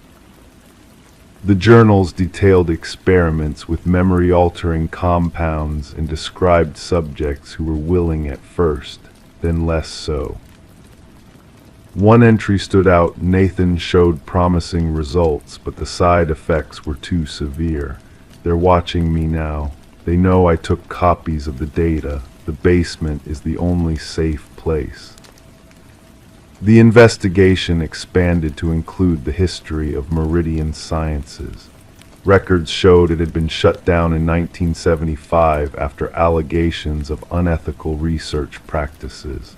Most of the researchers had moved on to legitimate careers. Several were deceased, but one name appeared in both the company records and Elena's journals, Dr. Richard Harmon. Dr. Harmon, now 83 and living in a nursing home in Vermont, initially denied knowing Elena Mercer. When shown her photograph, his demeanor changed. "Elizabeth," he whispered, "she was brilliant, too brilliant for her own good." According to Harmon, Elizabeth Mason had been a promising researcher who became increasingly paranoid about the company's work. She believed they were developing compounds for military use. She threatened to expose everything, Harmon recalled. Then she just disappeared, took some of our research with her. When asked about Nathan, Harmon grew agitated. There was no Nathan. That was a code name for a project. But the infant grave suggested otherwise. 6 months into the investigation, with Elena still missing, Detective Morrison received an anonymous letter. Inside was a single key and a note. "Granite Falls Dam, Northeast Service entrance. She's waiting." The Granite Falls Dam, decommissioned in 1989, stood 40 miles from Elena's home. The service entrance led to a network of maintenance tunnels beneath the structure. And there, in a small room that had once been a monitoring station, officers found what appeared to be a living space: a cot, a desk with notebooks, canned food, and bottled water. On the desk was a final journal, dated the day of Elena's disappearance. The handwriting was shaky, but unmistakably hers. "I've carried this burden for 50 years, protected my secret, protected Cassandra from knowing, but they've found me again. The people from Meridian never really went away, they just changed names, changed tactics. I've been leaving false trails for years. The keys, the storage units, all decoys. The real evidence is with someone I trust. If anything happens to me, it will find its way to the right people." Nathan was my son. He was also subject 17. I didn't know what they were doing until it was too late. They said he died from complications. I stole his body from the lab and buried him properly. I took their research and hid it. I've spent my life making sure no one could replicate what they did. I hear them coming now. I won't let them take me. The water is rising behind the dam. The old mechanisms still work if you know how to operate them. I'll open the emergency flood gates at midnight. This place will be underwater by morning. Me with it, the truth with it. Police searched the tunnels thoroughly, but Elena's body was never found. Engineers confirmed that someone had attempted to manipulate the floodgate controls, but safety mechanisms had prevented their full operation. Cassandra Mercer was given her mother's journals and the photograph of Nathan. DNA testing confirmed he was her half-brother. The investigation into Meridian Sciences was reopened, but most records had been destroyed decades ago. Several former executives were questioned, but without Alina's testimony, charges couldn't be filed. Alina Mercer remains missing to this day. The keys from her medicine cabinet are kept in evidence storage at the Pinewood Police Department. Occasionally, anonymous packages arrive at news outlets or police stations. More keys, more fragmented notes, more pieces to a puzzle that seems impossible to complete. And somewhere, perhaps, a woman who called herself Alina Mercer is still hiding, still running, still trying to expose a truth buried half a century ago. The porch light at the house on Sycamore Lane stays on until midnight every night. Cassandra makes sure of it, just in case her mother needs to find her way home in the dark. Crime 9, propped upright, perfectly intact. Same make, same color, same number as the one on the actual house. But this one was scratched violently, with deep gouges along the outside. Taped to the back of it was a note that said, "Only she knows which one opens." Sheriff Daniel Mercer stood staring at the duplicate door for what felt like hours. The pale November sun cast long shadows across the overgrown lawn of the Harmon residence in Stillwater County, Montana. The small, unassuming ranch house had belonged to Alina Harmon, a 68-year-old retired librarian who had lived alone since her husband's death 11 years earlier. Alina had been reported missing 3 days ago by her niece, Cassandra Wheeler, who lived 2 hours away in Billings. During their weekly Sunday phone call, Alina had sounded distracted, according to Cassandra. When Alina failed to answer her phone the following day, Cassandra drove out to check on her aunt, only to find the house locked and Alina's silver Honda Civic still in the driveway. "It wasn't like her to miss our calls," Cassandra had told Sheriff Mercer when she filed the missing person report. "She's getting older, but she's sharp as a tack, organized, predictable." Predictable, that was the word that kept repeating in Mercer's mind as he examined the second front door. Alina Harmon had lived in this house for 43 years. She taught Sunday school at the local Methodist church. She'd organized the library's annual book sale. Nothing about a duplicate door with violent scratch marks made sense for a woman like Alina. Deputy Collins approached from the house, notepad in hand. "No signs of forced entry, Sheriff. Everything inside looks normal. Beds made, dishes washed and put away. The only unusual thing is her purse and keys are still on the kitchen counter." Mercer nodded, eyes still fixed on the door in the shed. "Any medications missing?" "Bathroom cabinet looks fully stocked. Her prescription for blood pressure pills is there. Looks like she took her daily dose the morning she disappeared." "What about her phone?" "Not in the house, not answering when we call it either." The sheriff finally turned away from the shed. "Let's expand the search perimeter, and I want a forensics team out here to process this door. Something's not right." Alina Harmon had moved to Stillwater County with her husband Thomas in 1981. They had no children, but Alina had been a fixture in the lives of generations of local kids who passed through her library. She was kind but firm, the type of librarian who enforced the rules about quiet but would bend over backward to help a child find just the right book. After Thomas died of a heart attack in 2013, Alina had withdrawn somewhat but maintained her routines. Monday was grocery shopping. Wednesday was book club. Sunday was church, followed by her call with Cassandra. She never varied from her schedule. Judith Porter, Alina's closest friend from the book club, told Detective Lisa Ramirez 3 days into the investigation. That's why this is so troubling. Alina wouldn't just wander off. Did she ever mention anyone bothering her, any strange encounters? Ramirez asked. Judith hesitated, her fingers worrying the edge of her cardigan. Well, there was something. About 2 months ago, Alina mentioned that she thought someone had been in her house. Did she report this? No, that was the thing. She couldn't be sure.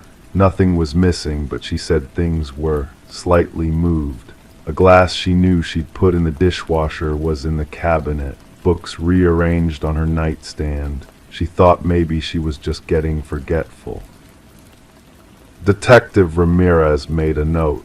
Did she mention anything else unusual recently? Just one thing, Judith said quietly. Last week, she said she'd been finding small scratches on her front door. On the outside, she thought maybe it was neighborhood kids or animals. 6 days after Alina's disappearance, the forensics report came back on the duplicate door. The scratch marks had been made with a variety of implements, knife, screwdriver, possibly keys. More disturbing was the discovery of minute traces of blood in some of the deeper grooves. The blood was being tested for DNA. The note, "Only she knows which one opens," had been typed on plain white paper with a common laser printer. No fingerprints were found on the paper or the tape. Sheriff Mercer sat at his desk reviewing these findings when his phone rang. "Sheriff, it's Collins. We got a ping from Alina Harmon's phone. It just turned on for the first time since she disappeared." Mercer grabbed his keys. "Where?" "That's the strange part, sir. It's coming from inside her house." The phone was found in Alina's bedroom, plugged into its charger. It hadn't been there during the initial search of the house. More disturbing was what they found on the phone, dozens of photos taken inside Alina's house when she wasn't home. Her empty bed, her coffee cup on the counter, her shoes lined up by the door. The photos dated back 6 months. "Someone was watching her," Ramirez said as they scrolled through the images, entering her home when she was out. "But why return the phone now?" Mercer wondered aloud. The next day brought another development. A locksmith who had serviced homes in the area reported that 3 months earlier, Alina had called him to change her locks. She told him she kept finding her door unlocked, even though she was certain she'd locked it. "I remember because it was unusual," the locksmith, Trevor Dawson, explained. "She specifically asked if it was possible for someone to have a key that would work sometimes but not others. I told her no, that's not how locks work." She seemed confused by that. 2 weeks into the investigation, another piece of the puzzle emerged. Cassandra Wheeler was going through her aunt's financial records and discovered something odd: repeated charges to a self-storage facility in Billings. When Cassandra and the detectives visited the facility, they found a unit rented under Alina's name for the past year. Inside was a twin bed, a small table with a lamp, and a mini fridge. On the walls were dozens of printouts of the same photos that had been found on Alina's phone, images of her empty house. On the table was a journal. The journal revealed a side of Alina Harmon that no one had known existed. For over a year, she had documented what she believed were intrusions into her home. Small things moved, the sensation of someone watching her, the feeling that someone had been in her bed. "I know I'm not imagining this," she had written 3 months before her disappearance. "I've started marking the position of things before I leave. They move. Someone is trying to make me think I'm losing my mind. The final entry was dated the day before she disappeared. I found another scratch on my door today. They're getting deeper. I'm going to confront whoever is doing this. I've set up a camera. But there was no camera found in Aliner's house. 23 days after Aliner Harmon disappeared, a hiking couple found a silver Honda Civic parked at a trailhead in the Absaroka-Beartooth Wilderness, about 40 miles from Aliner's home. The car was locked, with no signs of struggle. Aliner's jacket was folded neatly on the passenger seat. A search of the surrounding wilderness yielded nothing. No body, no clues, just miles of dense forest and rugged terrain. Then came the break they'd been waiting for. The DNA results from the blood traces on the duplicate door came back. The blood belonged to two individuals, Aliner Harmon and Thomas Harmon, her husband who had supposedly died 11 years earlier. Sheriff Mercer sat across from Cassandra Wheeler in the station's small conference room. "Ms. Wheeler, we need to talk about your Uncle Thomas." Cassandra looked confused. "What about him? He died in 2013. "Did you attend his funeral?" "No, I was living in Europe then. Aunt Aliner sent me photos of the service." "Did you ever see his body?" "I don't understand what you're asking." Mercer slid a folder across the table. Thomas Harmon's death certificate was signed by a doctor who lost his license 3 months later for falsifying medical documents. We've also discovered that your uncle had taken out a substantial life insurance policy just 6 months before his supposed death. Cassandra's face paled. "Are you saying Uncle Thomas faked his death? That's impossible. Aunt Aliner would never." "We don't believe your aunt was involved in the deception initially," Ramirez interjected, "but we think she discovered the truth recently. The storage unit, the documentation of intrusions, the duplicate door, we believe Thomas has been living a double life, periodically returning to the house when Aliner was out," Mercer continued. "Something changed. Either she confronted him, or he decided it was time to make her disappear." The case of Aliner Harmon remains officially unsolved. Despite extensive searches, her body has never been found. Thomas Harmon, if he is indeed alive, has vanished as completely as his wife.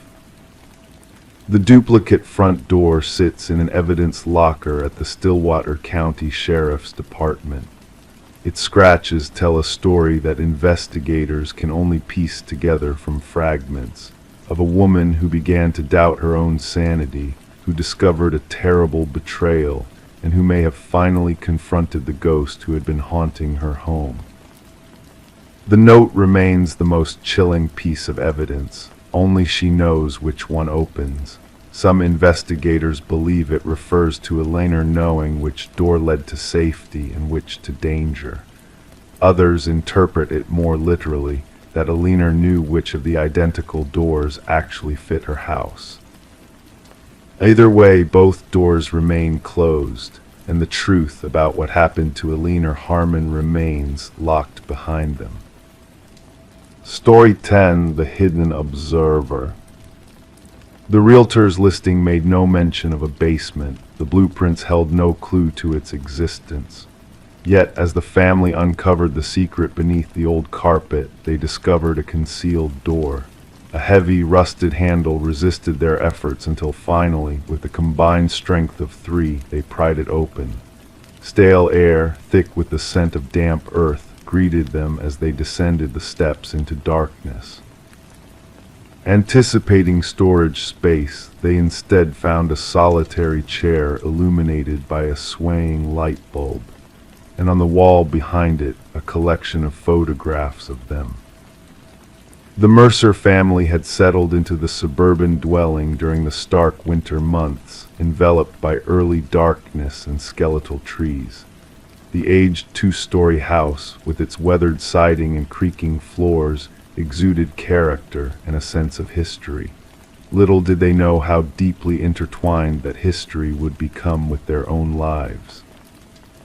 Detective Sarah Connors arrived at the scene with her partner, the crime unit already at work securing the area with fluttering yellow tape. Mrs. Mercer's shaken voice had relayed the shocking discovery beneath their living room floor. "We must document everything before further exploration," Connors directed, donning latex gloves with practiced efficiency.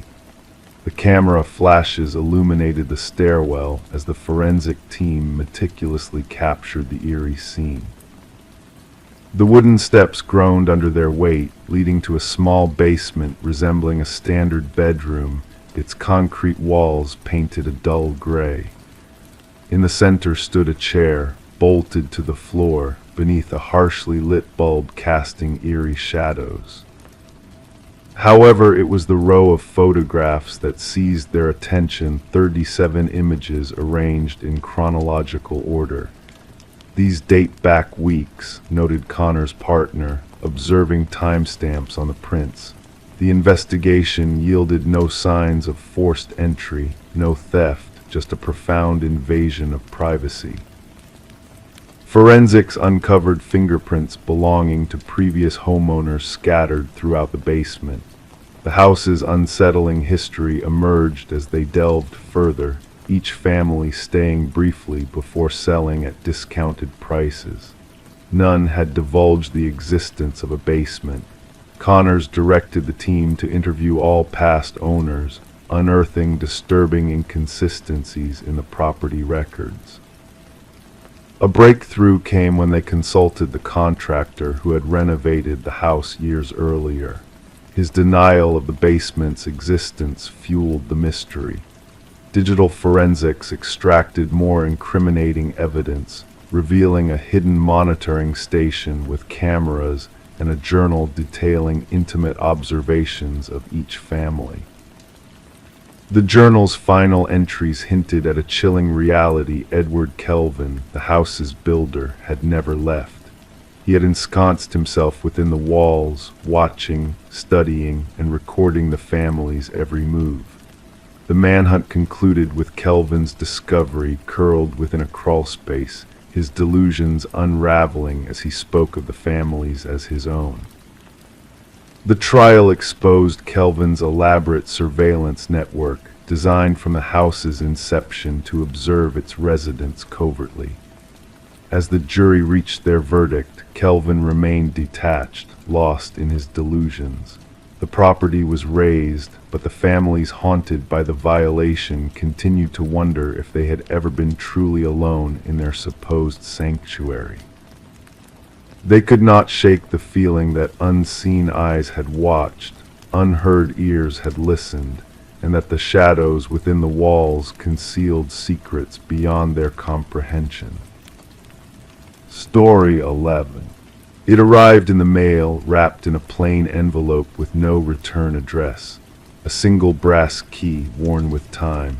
The homeowner didn't recognize it, but something about it felt familiar. When she slid it into every lock she owned, nothing turned. It wasn't hers. But when she placed it on the coffee table, the old grandfather clock in the hallway let out a single, hollow chime despite having been broken for years. Sarah Miller reported the strange occurrence to authorities after finding the mysterious key. What seemed like an odd mishap soon unraveled into one of the most disturbing criminal investigations the quiet suburban neighborhood had ever witnessed. The responding officer initially dismissed her concerns. A key in the mail, perhaps a mistake, he suggested. But Sarah insisted something felt wrong. The officer reluctantly took the key as evidence, mostly to appease her, placing it in a small evidence bag that would later become central to a sprawling investigation. Detective Robert Harmon received the case filed during the morning briefing. A veteran investigator with the Special Victims Unit, he had developed an intuition for cases that would evolve beyond their seemingly innocuous beginnings. The brass key sat on his desk, unremarkable yet somehow unsettling. Background checks revealed Sarah had no criminal history. A retired high school English teacher, widowed, with 2 adult children living across the country. Nothing suspicious in her financial records, phone logs, or social media. She appeared to be exactly what she claimed, an innocent recipient of something strange. The forensic team found no fingerprints on the key besides Sarah's. The envelope yielded nothing except a generic postmark from the regional distribution center. No DNA, no trace evidence. The key itself was a standard Schlage, available at any hardware store, though well-worn and at least several years old. The breakthrough came unexpectedly when Detective Harmon decided to run the key's unique bidding pattern through the department database. A cold case from 7 years prior had documented an identical key pattern belonging to a storage unit where investigators had found blood-stained carpet, cutting tools, and photographs of unidentified women.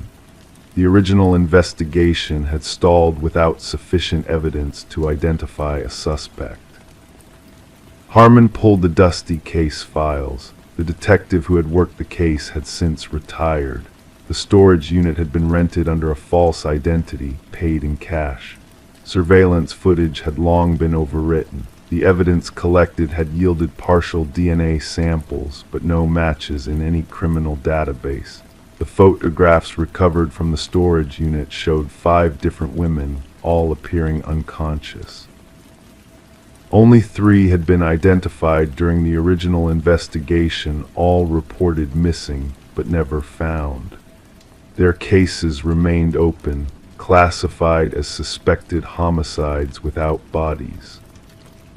Sarah Miller recognized none of the women when shown the photographs.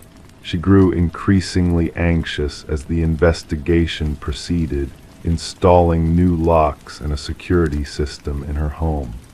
The question lingered, why had someone sent her this key? Harmon ordered a fresh analysis of the original evidence using newer techniques. The partial DNA sample was expanded and run through genealogical databases. This yielded a distant familial match, a second cousin twice removed from the suspect. Working backward through family trees, investigators narrowed their focus to Harold Jenkins, who had lived 2 streets away from Sarah Miller until moving away approximately 6 years ago. His current whereabouts were unknown. Further investigation revealed Jenkins had been a substitute teacher at the same school where Sarah taught, though they had minimal documented interaction. His employment records showed scattered work history, long unexplained gaps, and frequent relocations.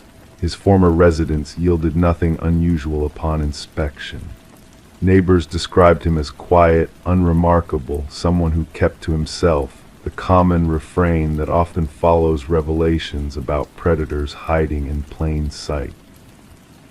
The big question remained unanswered: why send the key now? Why to Sarah Miller? Harmon theorized it might be a trophy, a warning, or perhaps a macabre invitation. The search for Jenkins intensified. His driver's license hadn't been renewed, no credit card activity, no tax returns. The digital breadcrumbs people typically leave behind were conspicuously absent, suggesting an intentional effort to remain untraceable. The true horror of the case emerged when authorities investigated a small cabin registered to Jenkins' deceased mother. Beneath the weathered wooden floorboards, investigators discovered a concealed room accessible only through a trapdoor. Inside, meticulously organized shelves held dozens of identical brass keys, each with a name and date engraved on a small attached tag. 5 keys corresponded to the women from the photographs. The remaining keys, 27 in total, presented a horrifying implication of additional victims previously unknown to authorities. Buried behind the cabin, forensic teams recovered human remains. The excavation continued for weeks as investigators unearthed multiple bodies in varying states of decomposition. Sarah received round-the-clock protection as the manhunt for Jenkins expanded nationwide. Behavioral analysts suggested the key represented a twisted invitation, Jenkins selecting Sarah as someone to appreciate his work. The press dubbed him the Keymaster, a name that spread rapidly across national headlines. Fear permeated the community as residents questioned how such horror had existed among them undetected. Detection dogs tracked a scent from the cabin into the surrounding wilderness. Search teams combed dense forest areas. Thermal imaging drones scanned terrain too dangerous for ground teams. The manhunt became one of the largest in regional history. A wildlife photographer hiking in remote woods captured an image of someone matching Jenkins' description. The grainy photograph showed a bearded man with hollow eyes carrying a backpack, heading deeper into the wilderness. Authorities closed in on the area, establishing a perimeter. Tactical teams navigated difficult terrain while psychological profilers predicted Jenkins would not surrender. They anticipated he might have prepared for this contingency with hidden supplies and escape routes. The final confrontation occurred when a patrol officer encountered Jenkins attempting to cross a river. Rather than surrender, Jenkins retreated to higher ground, where he barricaded himself in an abandoned fire observation tower. Negotiators attempted communication for hours without response. When tactical teams finally breached the tower, they found Jenkins dead from a self-inflicted wound. Beside his body lay a journal containing detailed accounts of his crimes, alongside a single brass key identical to the one Sarah had received. Inside a waterproof container, investigators discovered additional evidence, including photographs, maps marking burial locations, and personal effects taken from victims, a methodically preserved record of atrocities spanning nearly a decade. The journal's final entry addressed Sarah directly. "You never noticed me, but I noticed everything about you. The key opens nothing because what I wanted to give you cannot be unlocked with metal, only with recognition. Now everyone will remember my name." The subsequent investigation identified 32 victims in total. Families who had spent years wondering about missing loved ones finally received answers, though the closure came with the unbearable weight of confirmed tragedy. Sarah never returned to her home, unable to reconcile the horror that had brushed so close to her ordinary life. The grandfather clock that had mysteriously chimed was examined and found to contain a small wireless receiver. Jenkins had been watching, waiting for the moment she received his gift. The case remains one of the most disturbing examples of predatory behavior hiding beneath a veneer of normalcy. Psychological researchers continue studying Jenkins' writings, seeking insights to identify similar offenders before they act. And somewhere in an evidence locker, a collection of brass keys sits in silent testimony to lives cut short, each key opening nothing, yet unlocking a devastating truth about the darkness that sometimes hides behind unremarkable facades.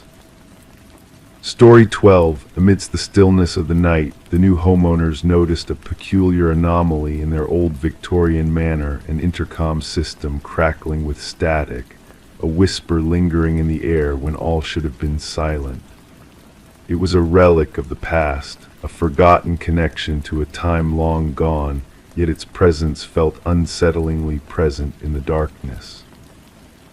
The husband's curiosity led him to press the button one fateful night, and a voice, faint yet distinct, whispered through the crackling speaker, "Why did you come back?"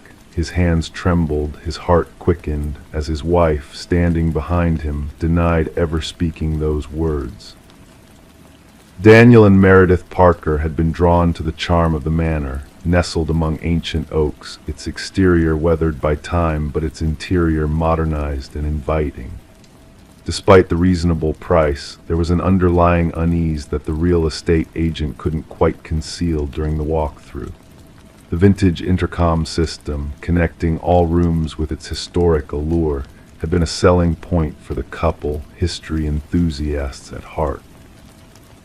Detective Sarah Reeves arrived at the property in her unmarked vehicle, the gravel whispering beneath the tires as she sensed there was more to the reported break-in than met the eye. Daniel, with a haunted look, welcomed her, leading her through the grand foyer to unravel the mystery that had taken root within the walls of their new home.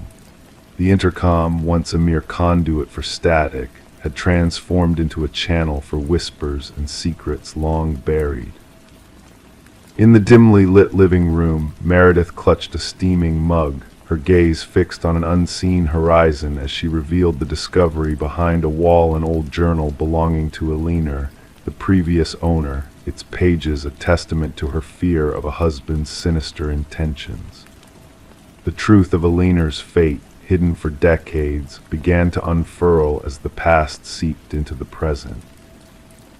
The investigation unveiled a tale of betrayal and tragedy, of a woman silenced by violence and deception.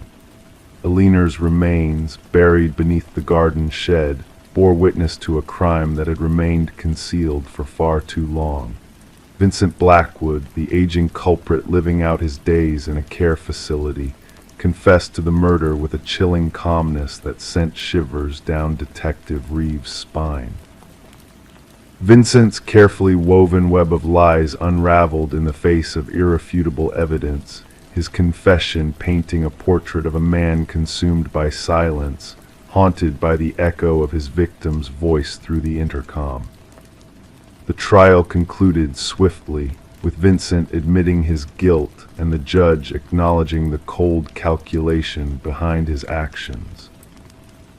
Daniel and Meredith, unable to bear the weight of the house's dark past, bid farewell to the manor, holding a solemn memorial for Alina in the restored garden, a final gesture of closure. The intercom, a conduit for the echoes of the past, was dismantled by the new owners, its whispers fading into the shadows of memory. Detective Reeves, closing the chapter on the Blackwood case, pondered the house's silent vigil, its walls holding secrets that had finally come to light. As she drove past the property, a faint breeze carrying whispers of the past, she understood that some mysteries linger beyond the confines of time, waiting to be heard by those who dare to listen. Story 13. The dwelling had sat untouched for what felt like an eternity. Whispers from the neighbors spoke of its vacancy since the mysterious disappearance of a young woman. And yet, as the new residents crossed the threshold, they encountered a bedroom shrouded in secrecy, its door stubbornly sealed shut. With determined effort, they forced entry, greeted by a heavy stillness, a silence pregnant with unanswered questions. The atmosphere within was stagnant, carrying the weight of neglect and time. But amidst the dust and shadows, a peculiar sense of unease lingered. The bed stood immaculately made, the mirror devoid of blemish. A solitary candle, a mere remnant of its former self, had left behind a trail of hardened tears in the form of melted wax. A notebook lay open on the desk, its pages adorned with fresh ink that seemed to glisten in the dim light. Detective Morgan carefully perused the entries within, while forensic specialists meticulously combed the room for traces of the past. The handwriting belonged to Elise Winters, a woman of 26 who had vanished without a trace half a decade ago. Her words danced across the paper with precision and grace until they reached a final entry, a chilling revelation etched into the page. "I know he's watching me tonight," the inked confession declared. "The same vehicle has circled thrice. My pleas for aid fall on deaf ears. Should the worst come to pass, know that it was no mere coincidence." As Detective Morgan closed the book, sealing away its secrets, a faint scent hung in the air, a blend of dust and an elusive chemical undertone. The landlord, a spectral figure in the doorway, bore a countenance drained of color. "We scoured every inch before offering it for lease," he murmured, disbelief tainting his words. "That door should not have been locked." Elise, a paralegal at the esteemed firm of Harriman and Associates, had unraveled a web of deceit in the days leading up to her disappearance. Her colleagues painted a portrait of a meticulous and devoted soul, whose once unwavering resolve had begun to waver in the face of unsettling revelations. The photographs of Elise revealed a woman of poise and intellect, her auburn locks framing eyes that harbored a depth of knowledge. Her sudden vanishing defied reason, leaving behind a room frozen in time, untouched by chaos or violence, a silent witness to a mystery unsolved. In the quest for answers, the investigators delved deeper, scouring every nook and cranny for hidden truths.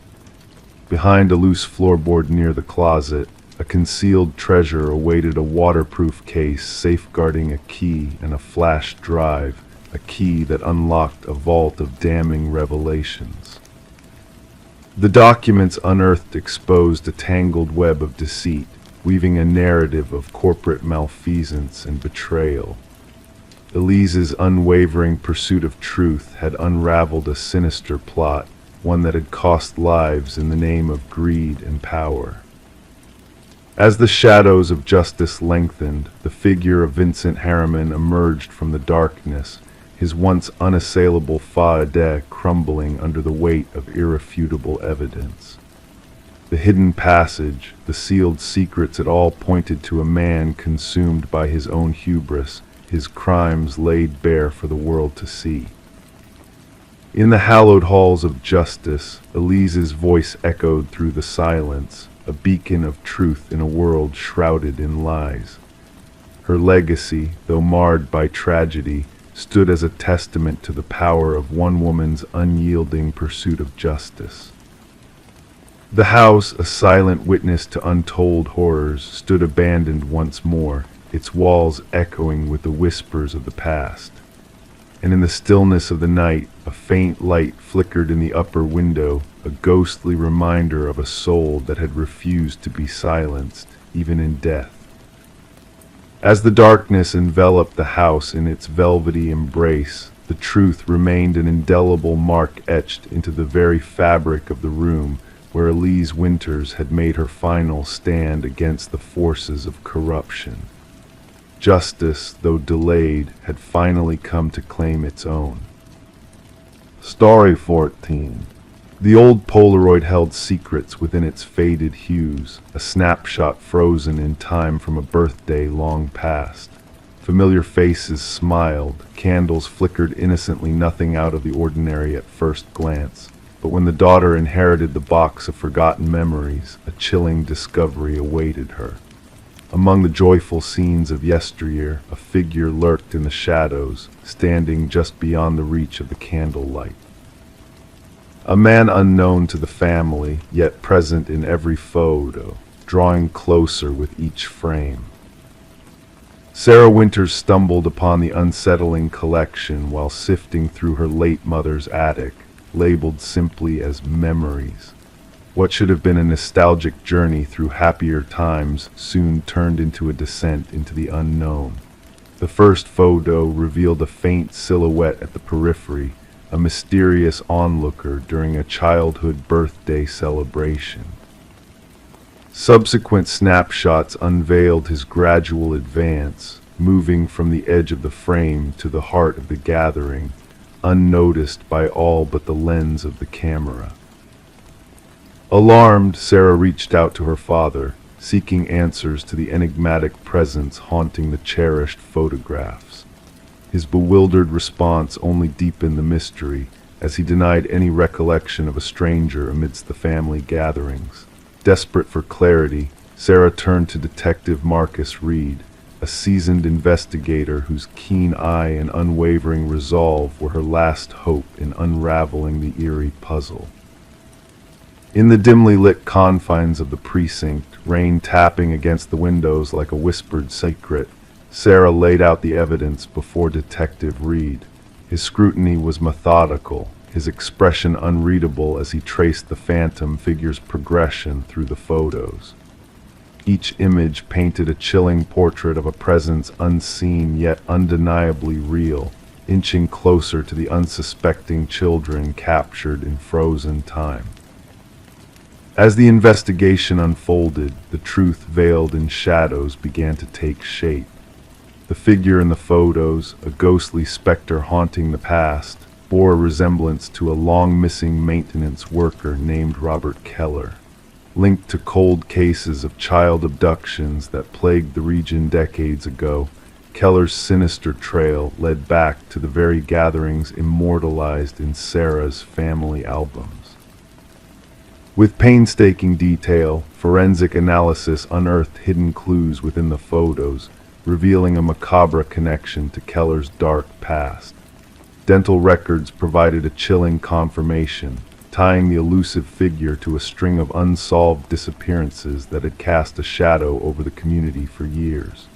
The revelation sent shivers down Sarah's spine as the phantom in the photographs transformed from a mere specter into a sinister force of malevolence. Piecing together the fragments of a long-buried nightmare, Sarah confronted the harrowing truth that had lurked unseen in the background of her childhood memories. The figure in the photos, once a spectral enigma, now stood exposed as a predator who had preyed on innocence, leaving behind only echoes of unspeakable horror. As the pieces of the chilling puzzle fell into place, justice finally caught up with the shadow that had haunted generations. Families found closure, though tinged with sorrow, as the hidden figure in the family photos emerged from the shadows of secrecy to face the light of accountability. Sarah, alone in her contemplation, pondered the fragile veil between past and present, where unseen threats lurked beneath the surface of captured moments, waiting to be revealed in the unforgiving light of truth. Story 15. The ancient box lay hidden beneath layers of forgotten clutter in the attic, a relic left behind by the house's former inhabitants. Among the faded Polaroids of joyful occasions, one photograph stood out to Rebecca. It depicted a family in her living room, the familiar setting tainted by the presence of a mysterious figure lurking in the shadows. A shiver ran down her spine as she examined the image, her hands trembling slightly, causing the edges of the picture to quiver. Descending the creaking wooden stairs, Rebecca carried the unsettling photo to the stark light of her kitchen. The eerie resemblance between her home and the strangers captured in the picture was uncanny. Detective Morgan, a seasoned investigator with piercing eyes, arrived to delve into the enigma. He studied the photograph, searching for clues, and inquired about the previous owners, the Nelsons, who had sold her the house without leaving a trace. The investigation unfolded quietly, unveiling a pattern of families disappearing after precisely 1 year of residence in Rebecca's home. Each family had vanished without a trace, leaving behind no clues to their sudden departure. The Polaroid, dated 15 years prior, hinted at a chilling truth: the families were being watched by a shadowy figure whose identity remained a mystery. Forensic analysis revealed disturbing details about the figure in the photograph, resembling a man in dark clothing standing motionless in the hallway. As the investigation progressed, a connection emerged to Samuel Whitfield, the elusive architect of the house who had met a tragic end. Beneath the concrete floor of the basement, a grim discovery awaited: the preserved remains of all the missing families, alongside a camera that had captured their final moments. The house transformed into a haunting crime scene, its secrets slowly coming to light. A hidden crawlspace in the attic unveiled a chilling diary detailing the Watcher's sinister intentions towards Rebecca. Fearing for her safety, Rebecca sought refuge in a hotel under police protection, only to be tormented by mysterious calls in the dead of night, signaling an ominous presence still lurking in the shadows. To this day, the truth remains elusive, with Samuel Whitfield's fate shrouded in mystery. Some believe he perished long ago, while others speculate he continues his macabre activities elsewhere. The house stands empty, a silent witness to unspeakable horrors, where new families may unknowingly become his next victims. The chilling tale of the man in the photograph endures, a dark reminder that some mysteries are best left undisturbed. Story 16. The tale of the Victorian-era home unfolded like a dream wrapped in a mystery. Michael and Sarah Klein, the new owners, stumbled upon a secret hidden beneath the peeling wallpaper that whispered of a chilling past. The house, with its towering ceilings and intricate woodwork, beckoned them with promises of stories untold. But it was the water stain in the master bedroom that sparked the unraveling of a forgotten tale, a stain that led to layers upon layers of history, each more haunting than the last. As they delicately peeled back the wallpaper, a name emerged: Alina Winters, scrawled in ink as if pleading to be remembered. Who was she, this elusive Alina, whose name danced across the walls in a frenzy of desperation? Their search for answers led them down a rabbit hole of intrigue. Margaret Cavendish, the elegant woman who sold them the house, bore an uncanny resemblance to the missing Alina. A missing persons case from decades past linked the two women in a web of secrets and shadows. With each revelation, the house seemed to exhale a sigh of forgotten memories, urging Michael and Sarah to uncover the truth buried within its walls. They delved into old records, traced fading clues, and unearthed a connection that defied logic and reason. Alina Winters, a phantom from the past, haunted their every thought. Her disappearance, shrouded in mystery, left a void that echoed through the years. And Margaret Cavendish, a ghost in her own right, held the key to a puzzle that spanned decades. The discovery of hidden identities beneath the floorboards added another layer to the enigma. Alina and Margaret, intertwined in a dance of deception and deceit, blurred the lines between reality and illusion. But it was the revelation of Rebecca Eldridge, a troubled soul lost in the labyrinth of her own mind, that unveiled the darkest truth of all. A fractured psyche, a desperate attempt to hold onto fragments of self, had painted the walls with names that spoke of a tragedy long buried. The excavation of the backyard unearthed long-buried secrets, bringing the past crashing into the present with relentless force. Alina Winters, finally found but forever lost, became a symbol of justice delayed but not denied. And as the truth unfurled like a tapestry of shadows, Michael and Sarah stood witness to a story that transcended time and space. The house, once a sanctuary, now bore witness to a crime that echoed through the ages. In the end, the walls themselves became the storytellers, whispering of a past that refused to be forgotten. And as the night descended, casting its cloak of darkness over the world, the house settled into a slumber, cradling its secrets like a lullaby of the forgotten.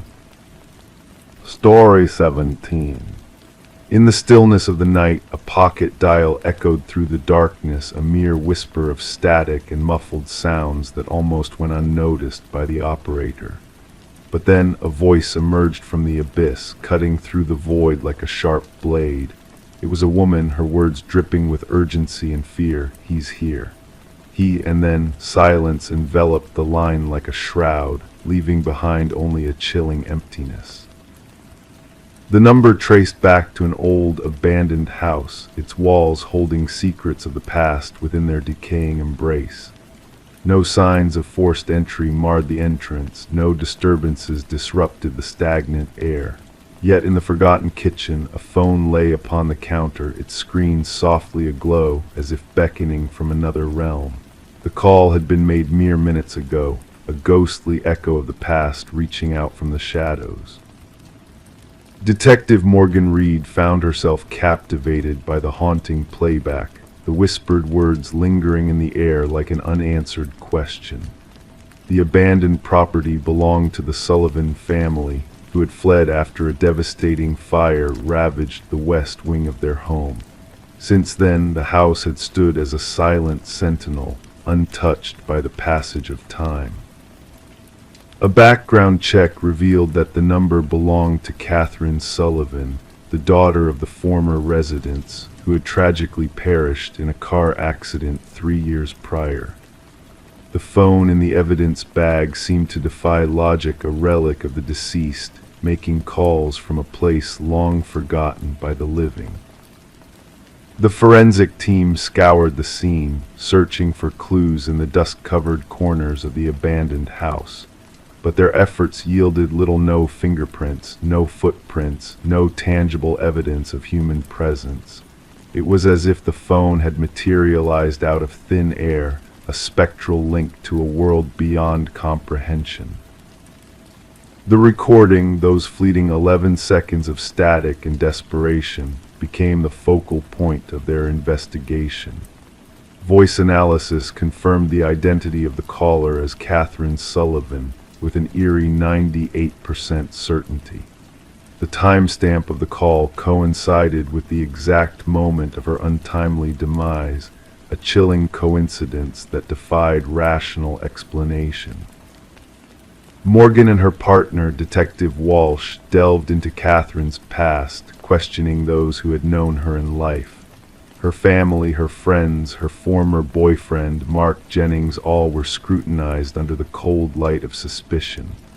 But the truth remained elusive, slipping through their fingers like sand in the wind. It wasn't until Catherine's mother made a startling discovery, a journal hidden among her daughter's belongings, that the pieces of the puzzle began to fall into place. The journal bore witness to a relationship marred by control and fear, a descent into darkness that culminated in a desperate plea for help. Confronted with the damning evidence, Mark Jennings's facade crumbled, revealing a darkness lurking beneath the surface. His alibi crumbled under scrutiny, his lies unraveling like a tapestry of deceit. And when the buried phone was unearthed, its secrets laid bare, the truth could no longer be denied. The journal, the buried phone, the whispers of the past, they all converged to paint a portrait of a man consumed by jealousy and rage, a man willing to silence the voice of his victim by any means necessary. Mark's twisted game of deception had come to an end, his web of lies unraveled by the relentless pursuit of justice. As the courtroom braced for the final verdict, Catherine's mother clutched the journal to her chest, a silent witness to the triumph of truth over darkness. Mark Jennings was found guilty of first-degree murder, his reign of terror brought to a decisive end by the unwavering determination of those who sought justice for the voiceless. And so, the phone from the abandoned house now rests in the evidence locker, a silent sentinel of the past.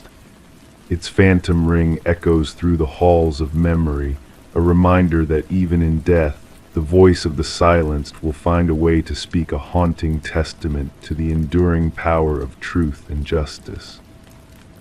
Story 18. The cafe had been his sanctuary for endless mornings, same spot, same brew, same tranquil solitude. The barista recognized his face, yet his identity remained a mystery to all. Then one day he failed to appear. When authorities investigated his usual haunt, they stumbled upon a forgotten wallet. Inside lay a driver's license with a face but no name, no address, just an empty void where his identity should have resided. Upon scrutinizing the surveillance footage, Detective Sarah Mercer found something inexplicable. The enigma, now dubbed John Doe in official records, seemed ordinary on screen. Of average stature with unassuming features, clad in a navy overcoat and toting a weathered leather satchel. He blended in seamlessly, heightening the eerie aura of his vanishing act. Pressing her fingertips against the icy metal table, Mercer replayed the footage alongside the tech specialist. John entered the cafe during the bustling morning rush, ordered his usual pitch-black coffee, and settled at the secluded table obscured by a leafy plant. Scribbling in a notebook, he occasionally glanced out the window, sipping his coffee. Then the pivotal moment arrived. He placed his wallet down, rose, and headed towards the restroom corridor. Yet he never returned to his seat. He never emerged through any exit. He simply evaporated into thin air. "Examine the restroom footage," Mercer directed. "Here's the bizarre part," the specialist replied. "He never set foot in any restroom. We've combed through every camera angle. It's as though he dissolved into the ether." Back at headquarters, Mercer scattered the wallet's contents across her desk. The driver's license image mirrored their enigmatic visitor, yet where personal details should have been, only blank spaces gaped back. Credit cards devoid of names, only strings of digits that led nowhere in the system. Neatly stacked cash of various denominations, a coffee shop receipt dated 3 days prior, and a solitary business card blank on both sides except for a faintly printed phone number in gray ink. Dialing the number, Mercer encountered silence on the line. Faint rustling akin to pages turning filled the void before the call abruptly cut off. The seasoned barista who had served John for years provided scant insight. He was a man of few words, always courteous though, generous tipper. Might have had an accent, but his voice was so hushed it was hard to discern. Did he engage with anyone here, hold conversations? Mercer inquired. Never, always solo, engrossed in that notepad. The notebook lingered on the table beside the forsaken wallet, its pages a mosaic of cryptic symbols and coded text. Department cryptographers toiled to decipher its enigma. Some sheets featured intricate sketches, blueprints of unfamiliar edifices that defied local architecture. Mercer dispatched officers to canvass the vicinity with John Doe's portraits, yet no one recognized him. No missing persons dossier matched his description. His fingerprints eluded all databases. It was as though he was a specter confined to that humble cafe. During her inquiries, Mercer detected an anomaly in the footage. Each morning upon John's entry, the camera's timestamp flickered fleetingly. The tech expert dismissed it as a glitch, but Mercer harbored doubts. Returning to the cafe, she assumed his spot. From there, she could oversee both the entrance and the restroom corridor. Suspended between them hung an antique mirror, its frame ornately etched with symbols akin to those in John's notebook. Upon the owner's arrival, Mercer probed about the mirror's origins. "That old thing predates my tenure," came with the building. "A hefty relic requires 2 to shift it. Has it ever been relocated for maintenance or refurbishment? Never in my time. Why do you ask?" Approaching the mirror, Mercer scrutinized her reflection. A subtle distortion lent her mirrored image an uncanny depth. Anticipating cool glass, she touched its surface, only to encounter an anomalous warmth. Forensics personnel inspected the mirror, revealing a concealed compartment behind it. Nested within were a series of identical wallets, each housing a faceless driver's license. Beside them lay a leather-bound journal brimming with entries spanning decades, inscribed in the same hand as the abandoned notebook. The final entry ominously declared, "The experiment must cease. They draw near. The aperture is closing." Investigators unearthed John Doe's fingerprints throughout the hidden cache. Carbon dating suggested the oldest wallet dated back 50 years, yet the countenance in the photo remained ageless. Journal entries chronicled experiments in temporal displacement and identity transference, referencing crossing back and window points. One passage ensnared Mercer's attention. The calf serves as a nexus, a juncture where realities converge. The mirror acts as the portal. When alignment aligns, transit becomes viable. As the investigation deepened, peculiar occurrences unfurled around the calf. Patrons reported witnessing autonomous movements in their reflected images on the window glass. Some swore they glimpsed John Doe seated at his customary table, though surveillance reels depicted emptiness. A breakthrough surfaced when an elderly woman reached out to the precinct regarding the inquiry. Margaret Keller, a former physicist privy to classified projects, identified John Doe as Daniel Weston. He was a brilliant mind in theoretical physics, vanishing amid experiments involving quantum mirror surfaces with the potential to facilitate interreality material transference, she disclosed. Documentation indicated Weston vanished following a laboratory mishap, aligning with the earliest journal entry discovered behind the mirror. He posited our realm as one among myriad coexisting planes, Keller elaborated. He theorized that specific locales acted as frail junctures between these realms, points where one could traverse. Armed with this revelation, Mercer revisited the calf. The structure, she learned, overlaid the grounds of the former research facility where Weston conducted his enigmatic studies. The calf was erected directly atop the laboratory where he vanished. The inquiry crescendoed when, scrutinizing the surveillance footage solo one late eve, Mercer discerned an oversight in previous viewings. Reflected in the mirror's backdrop, she spied John Doe Daniel Weston observing himself seated at the table. Two iterations of the same man coexisting concurrently. Hastening to the calf to inspect the mirror anew, Mercer encountered its shattered remains on the floor. Amid the shards lay a final missive scribed in the familiar hand. The experiment concludes. The portal seals shut. Do not pursue.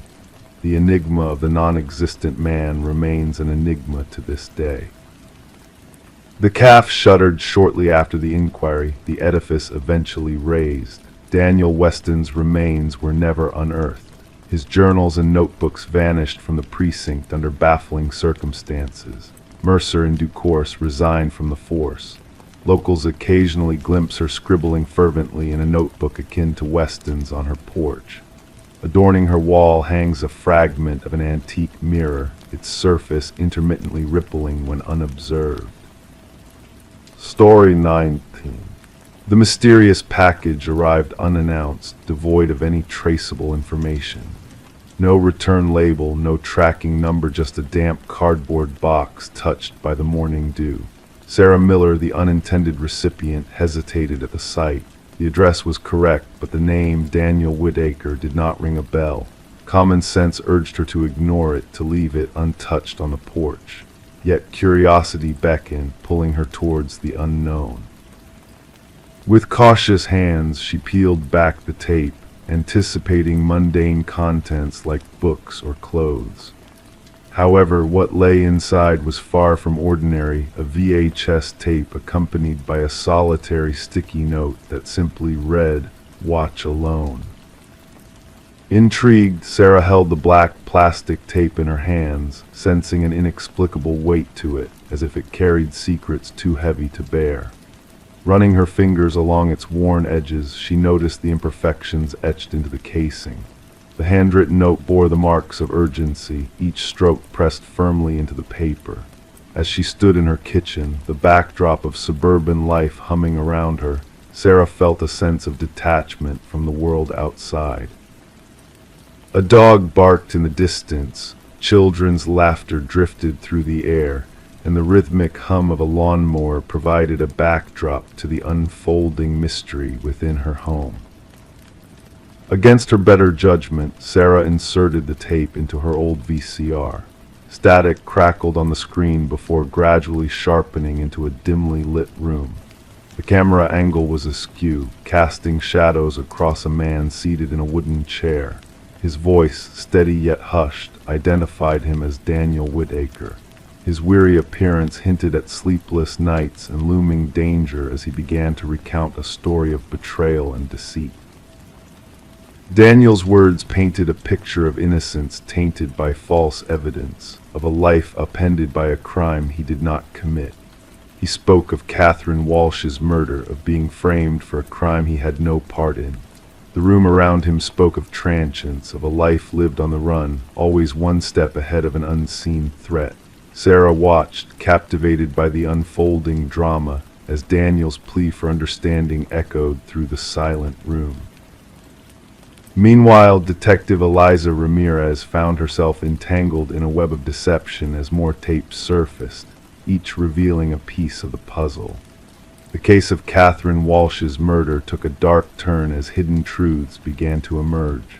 A pharmaceutical company, PharmaCorp, stood at the center of it all, its sinister secrets threatening to unravel the fabric of justice.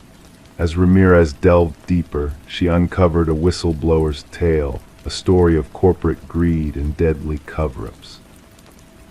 Sarah Miller's involvement deepened with the arrival of a second package, filled with damning evidence against PharmaCorp. The pieces of the puzzle began to click into place as Daniel Whitaker's narrative gained credibility. Together with Ramirez, they followed the breadcrumbs left by Whitaker, uncovering a conspiracy of epic proportions. In a storage unit marked by a subtle reflection in a window, the final pieces of the puzzle fell into place. Daniel Whitaker's journal, Catherine Walsh's evidence, and the sinister plans of PharmaCorp's head of security were laid bare, exposing the truth in all its raw complexity. Justice, elusive yet inevitable, found its way through the maze of lies and deceit. As the dust settled, Sarah and Daniel stood face to face, two strangers bound by a shared journey of discovery. In a quiet exchange on her porch, they reflected on the randomness of fate, on how a simple package delivered to the wrong address had set into motion a chain of events that would alter their lives forever. The VHS tapes, once harbingers of mystery and danger, now served as relics of a past best left behind. They stood as a testament to the power of truth, of how it can find its way to those willing to look beyond the surface, to question the narratives imposed upon them. And in that moment of quiet reflection, Sarah realized that sometimes the wrong address could lead to the right destination. Story 20. The old wooden plank shifted under her weight, revealing a hidden secret beneath the surface. Intrigued, she knelt down and traced her fingers along the edges, sensing the presence of a concealed space. With cautious determination, she lifted the boards, exposing a dark, narrow cavity beneath the house. Dust and cobwebs greeted her at first, but as her eyes adapted to the dim light, she discerned shapes within the shadows. A mattress, a chair. And nestled in the corner, a worn notebook filled with pages bearing a familiar name, her own name repeated over and over. Detective Morgan Reed observed silently as Sarah Coleman peered into the abyss beneath her new abode, a flicker of fear dancing in her eyes. It wasn't just the discovery of a hidden room, it was a violation of her sanctuary, an intrusion of malevolence into her fresh beginning.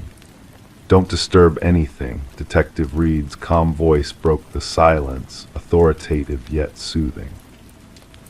She switched on her flashlight, casting its beam into the hidden recesses. The walls were adorned with photographs, stolen moments of Sarah's life captured in eerie detail, a shrine of obsession concealed beneath her very feet. Sarah had purchased the quaint cottage from the estate of an elderly man named Walter Green, a solitary figure with no known kin. The property had stood empty for months before Sarah's acquisition, described in the listing as charming and in need of minor updates. No mention of the sinister secret lying beneath its floorboards. "I never met him, the previous owner." Sarah's voice was a mere whisper. The neighbors claimed he was reclusive. "I was told that basement access had been sealed off long ago. That's what the inspection report stated." Crime scene investigators arrived, their presence marked by the thud of equipment against the wooden floor.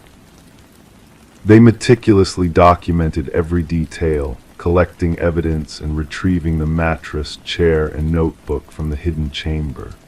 Forensic analysis unveiled a multitude of fingerprints, all belonging to Walter Green.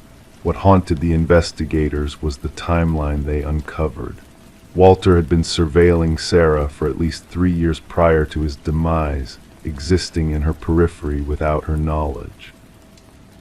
He had shadowed her at community gatherings, trailed her at the grocery store, and lingered at the cafe where she occasionally worked.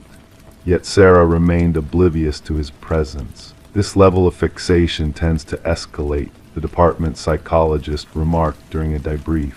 From fantasy to planning, the hidden room suggests he was preparing for a more direct approach. Detective Reed's inquiries led her to a former colleague of Walter's from the local shopping center maintenance team. The man appeared uneasy, his gaze avoiding hers as he twisted his wedding band. Walter spoke of her sometimes, he confessed hesitantly. Said she reminded him of someone. I thought it was harmless infatuation. I never imagined. His voice trailed off, eyes fixed on his clasped hands. Did he mention any intentions involving her? Reed probed further. Not explicitly, but he had this phrase he'd repeat about how she belonged with him. I assumed it was mere talk.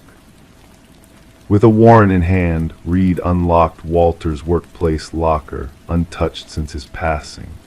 Inside, a key with no matching lock in his residence was discovered. Tracing the serial number led them to a storage unit registered under his name.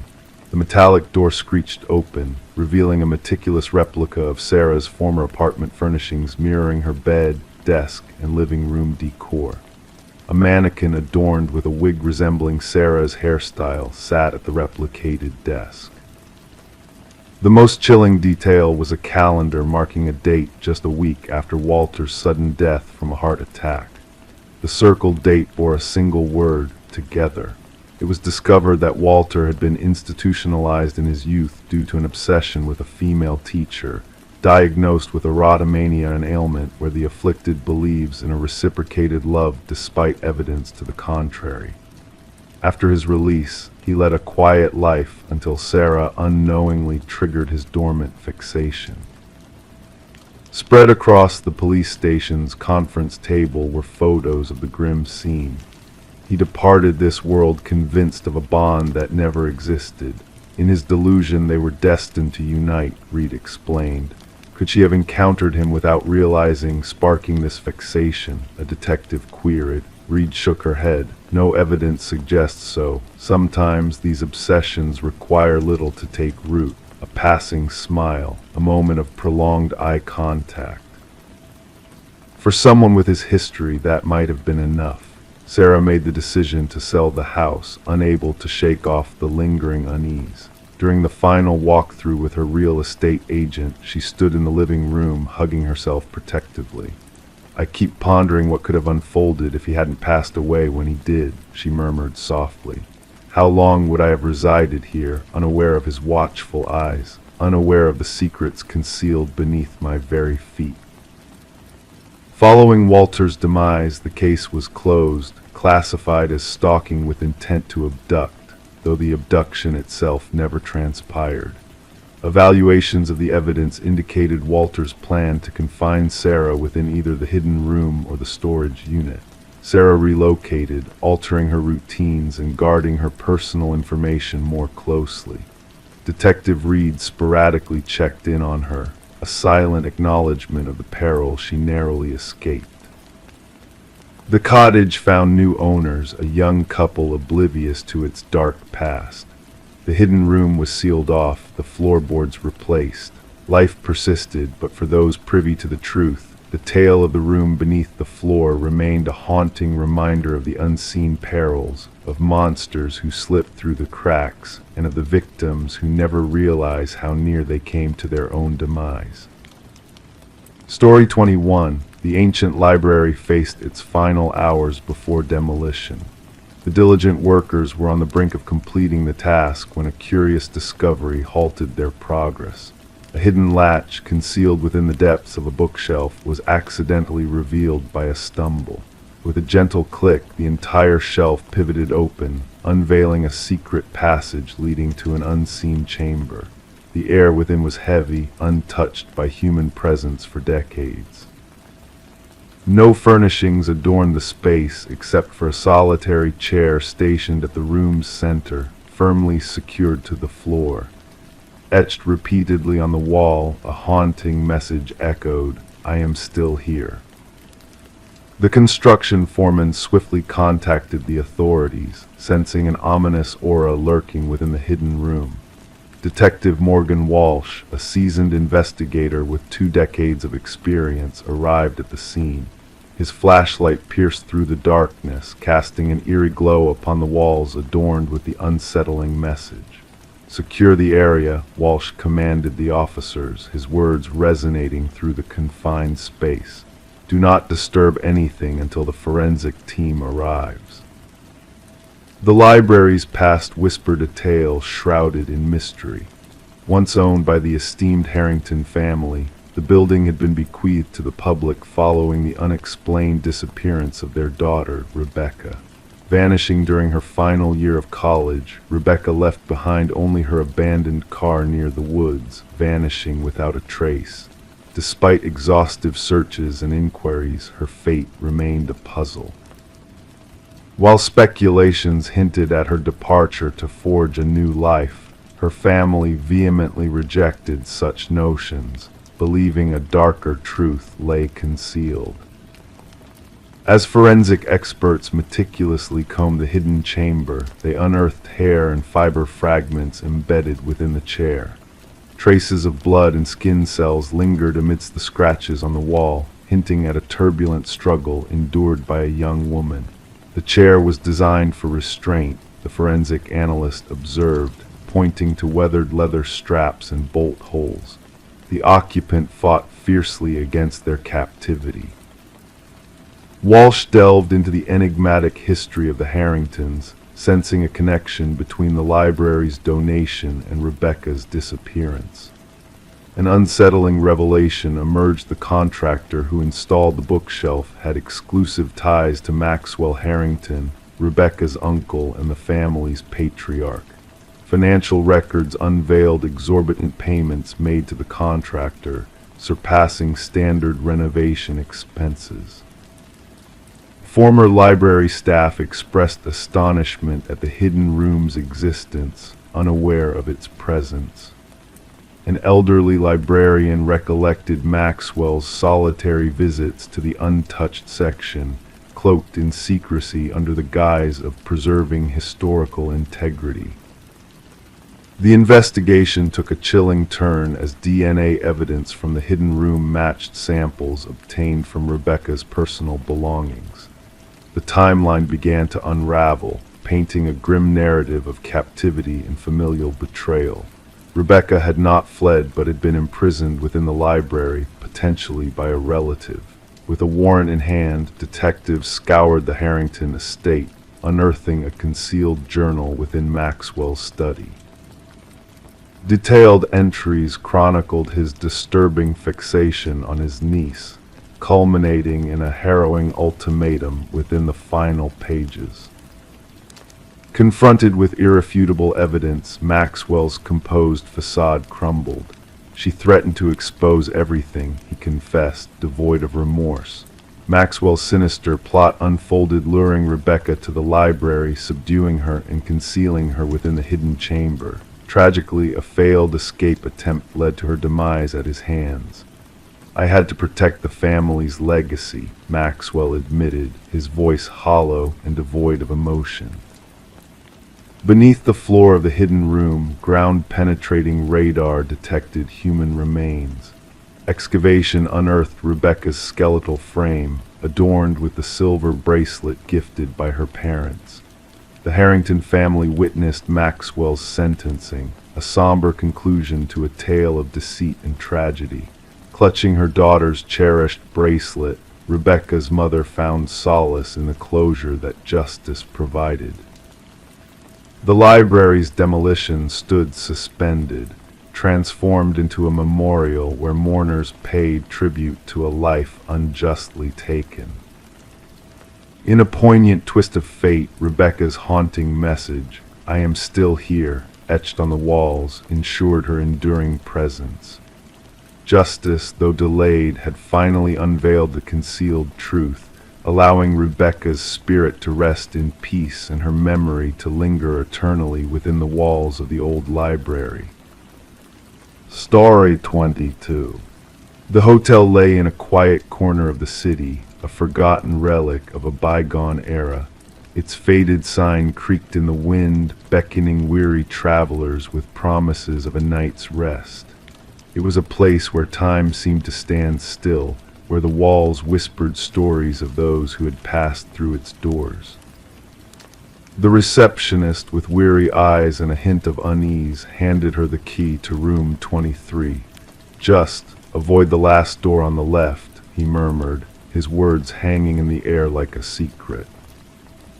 Intrigue tugged at her, a subtle pull towards the forbidden. That night, bathed in the soft glow of flickering lights, she wandered down the hallway, pausing in front of the ominous door.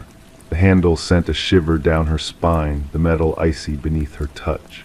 The door itself seemed ordinary, blending in with its neighbors until she pressed her ear against it. A faint sound, a whisper of breath, escaped from the other side, stirring something primal within her. Detective Morgan Reed, with her keen eyes and weary soul, found herself once more at the scene of a tragedy. The room exuded a sense of foreboding, the metallic tang of blood hanging heavy in the air. The victim, a young woman with golden locks splayed around her like a macabre halo, lay still on the floor. Her eyes, wide and empty, gazed unseeingly at the ceiling, frozen in a silent scream. Reed knelt beside the lifeless form, her fingers hovering over the evidence markers scattered like ominous breadcrumbs.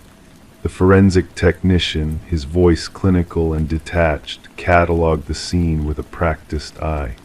"Third one this season," he remarked, a grim echo of the horrors that had come before. As the investigation unfolded, Reed pieced together a puzzle of darkness and deceit. 3 women, all with a haunting resemblance, all taken in the quiet confines of cheap motels. The killer's signature, a chilling thread connecting the victims in a web of fear.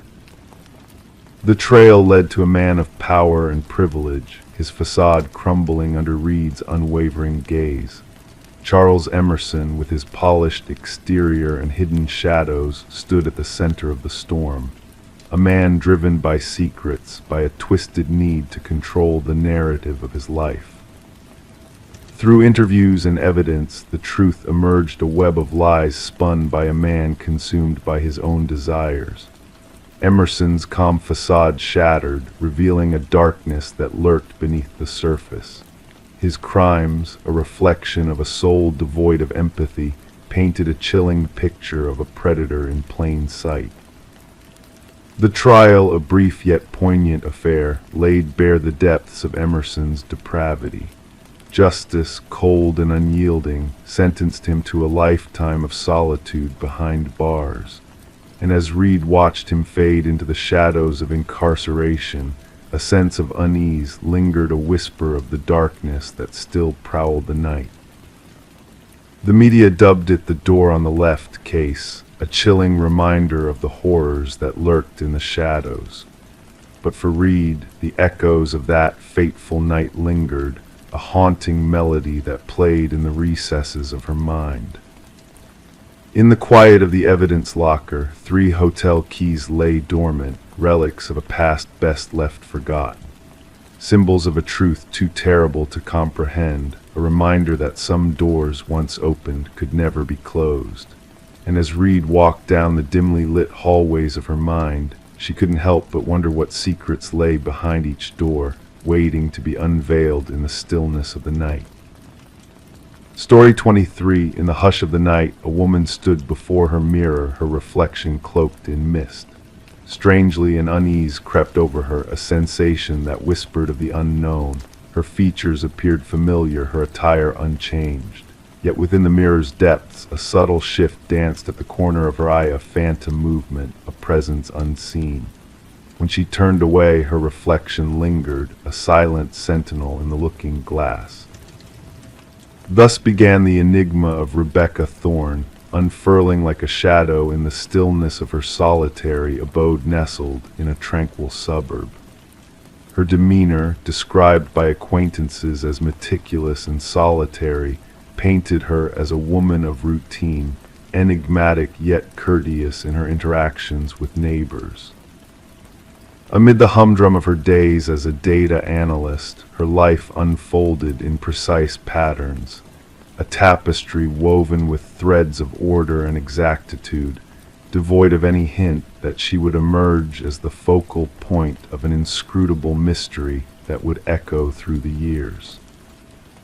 The first whispers of discord were a subtle rearrangement of objects within her dwelling, a subtle shift that eluded logic, a cup displaced, books rearranged, a toothbrush astray.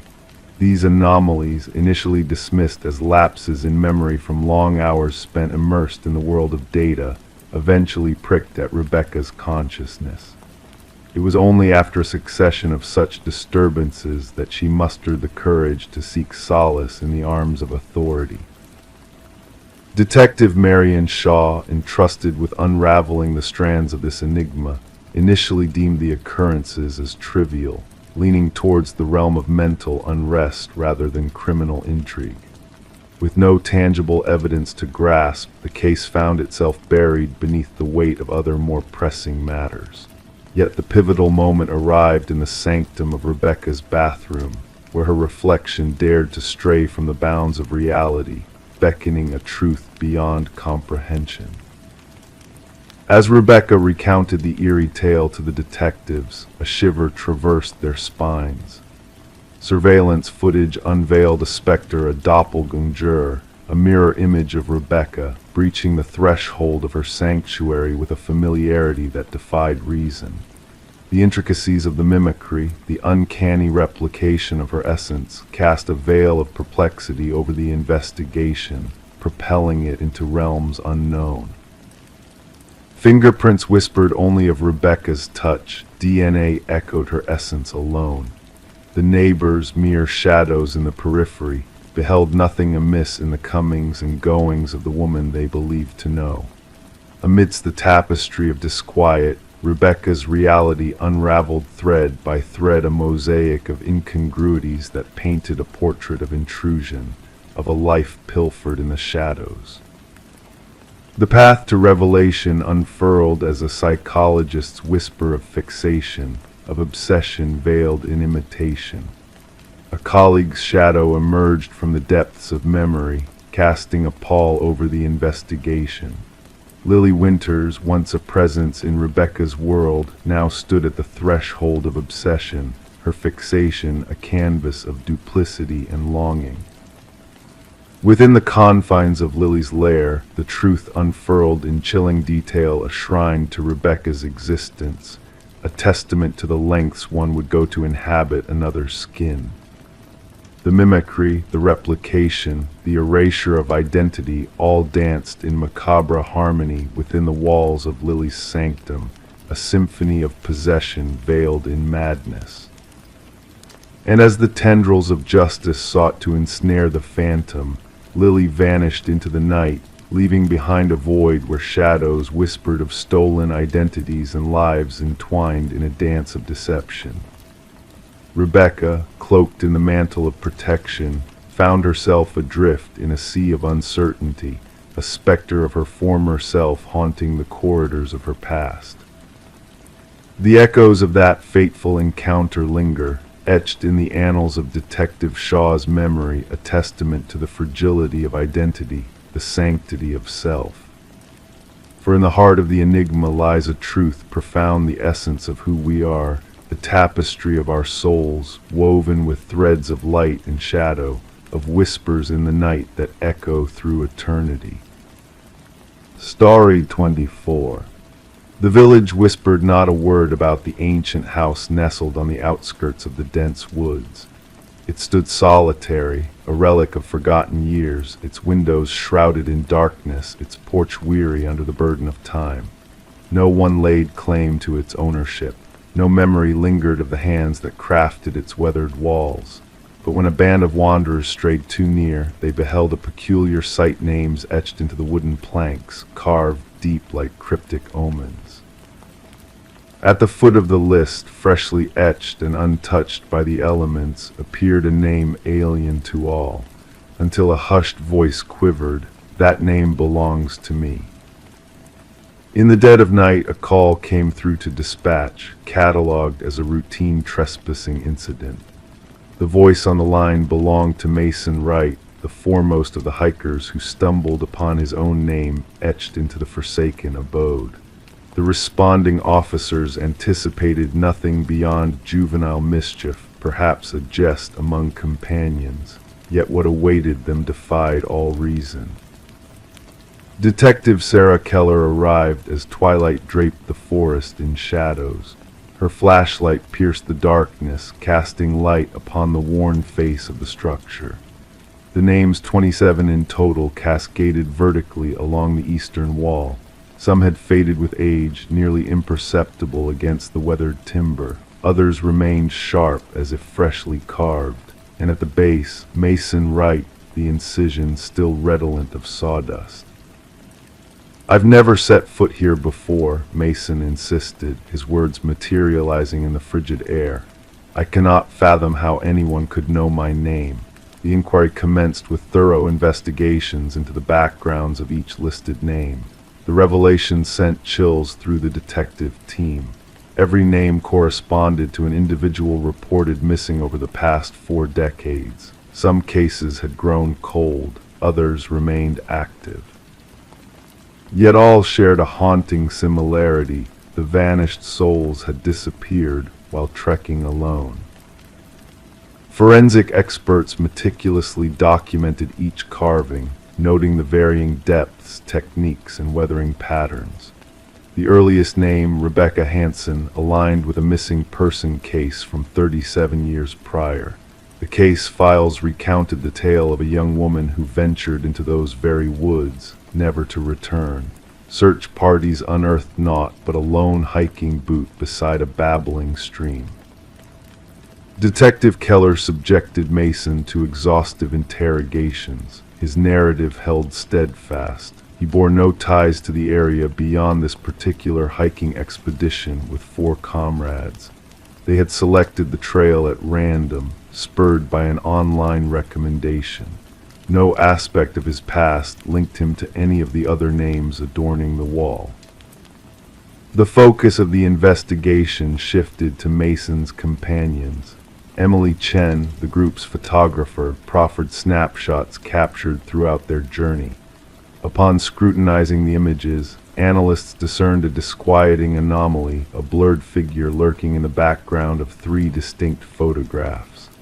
The silhouette bore semblance to a tall, spectral figure, perpetually obscured by the surrounding foliage. "We encountered no one else on our path," Emily maintained. "We would have surely remembered." Detective Keller sanctioned a sweep of the house's interior. Though the edifice appeared forsaken, cobwebs cloaking every surface, furniture in disarray beneath the structure, officers chanced upon a disconcerting tableau. Personal effects belonging to the missing wanderers were meticulously arrayed on wooden shelves, timepieces, rucksacks, cameras, billfolds. Each item tagged with a corresponding name from the exterior wall. Evidence technicians toiled methodically, recording each artifact.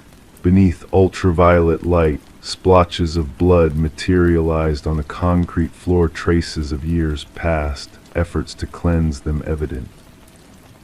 Subsequent scans with ground-penetrating radar disclosed no subterranean remains beneath the house. Nonetheless, cadaver dogs persistently signaled toward the rear of the property, where the forest loomed thick and impenetrable. As the inquiry escalated, Detective Keller observed peculiar conduct from Mason Wright. He reported inexplicable phenomena, faint murmurs beyond his abode, footprints in fresh snow leading to his threshold but vanishing beyond, phantoms observing from the dim street. The department assigned an officer to safeguard him, yet Mason's paranoia burgeoned. A breakthrough surfaced when archivists unearthed land records concealed within county annals. The dwelling had belonged to a reclusive huntsman named Victor Blackwood. Locals seldom glimpsed him, recounting fleeting encounters with an uncannily towering, emaciated figure who shunned discourse. Blackwood had vanished without a trace 15 years prior, his disappearance uninvestigated. Armed with a warrant, Detective Keller delved deeper into the encircling forest. The search party stumbled upon an array of rudimentary hunting blinds, strategically sited along frequented trails. Within one blind, they unearthed a journal replete with meticulous observations, depictions of hikers, their paths, gear, and routines. The script mirrored the sparse existing records of Victor Blackwood. The entries grew increasingly macabre over time. Initial pages delineated hunting tactics for animals, while subsequent entries depicted humans as quarry their habits, vulnerabilities, and techniques for their harvesting. The final pages chronicled elaborate accounts of stalking each victim on the wall, inclusive of intricate explanations concerning his selection process. A manhunt for Blackwood galvanized across varied jurisdictions. Helicopters equipped with thermal imaging canvassed the woodland. Tactical squads meticulously combed every crevice and cavern, yet the suspect remained elusive. Mason Wright ceased all communication. Officers dispatched to his dwelling found the entrance ajar, the rooms vacant. Adorning his chamber wall, freshly carved, gleamed a solitary inscription: "The predator becomes prey." The search for Mason persisted for weeks to no avail. Then, during a secondary scour of Blackwood's residence, forensic specialists unearthed a ghastly revelation. Concealed behind a false partition in the basement, they stumbled upon a small workshop housing woodworking tools, jars of wood preservatives, and a freshly carved wooden piece bearing a novel name not yet affixed to the external wall. Detective Keller recognized the name instantaneously. It belonged to the chief forensic examiner who had cataloged the domicile during the initial investigation. The examiner had reported indisposed that morning and remained unreachable by phone. Authorities erected an unceasing perimeter of surveillance around the dwelling. Cameras surveilled each approach. Motion sensors scanned for intruders. The snare was set. 3 nights later, sensors alerted. Surveillance footage captured a figure materializing from the forest, unfathomably tall and slender, moving with uncanny poise. The figure advanced directly toward the house, seemingly unperturbed by the vigilant watch. As tactical units closed in, the cameras briefly faltered. Upon restoration, the figure had vanished. To this day, the house remains under unceasing vigil. Mason Wright and the forensic examiner were never located. The investigation endures, with fresh resources allocated as analogous vanishings are reported in other wooded domains. The names inscribed upon the wall have transmuted into lore among law enforcement circles. Some officers shun uttering them aloud, others circumvent the case entirely. Local wayfarers now steer clear of the house, fearful that mere mention of it might consign their names to that grim list, the names unspoken by any.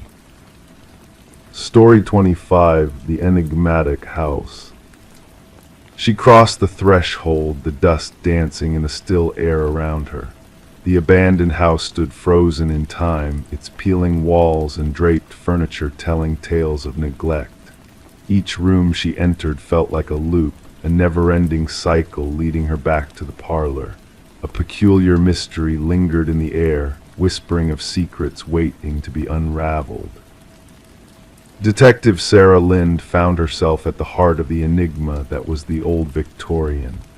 Forensic technicians moved silently through the dimly lit rooms, their presence ghostly in the eerie atmosphere. The house, once a mere curiosity, now bore witness to a tragic crime that had shaken the community to its core. The medical examiner's hushed voice revealed the grim truth about the young woman found seated in the parlor. Morgan Pierce, with her peaceful expression and hands folded neatly, seemed to be waiting for someone who would never come. The absence of struggle or signs of violence added a haunting stillness to the scene, sending shivers down the spines of even the most seasoned investigators.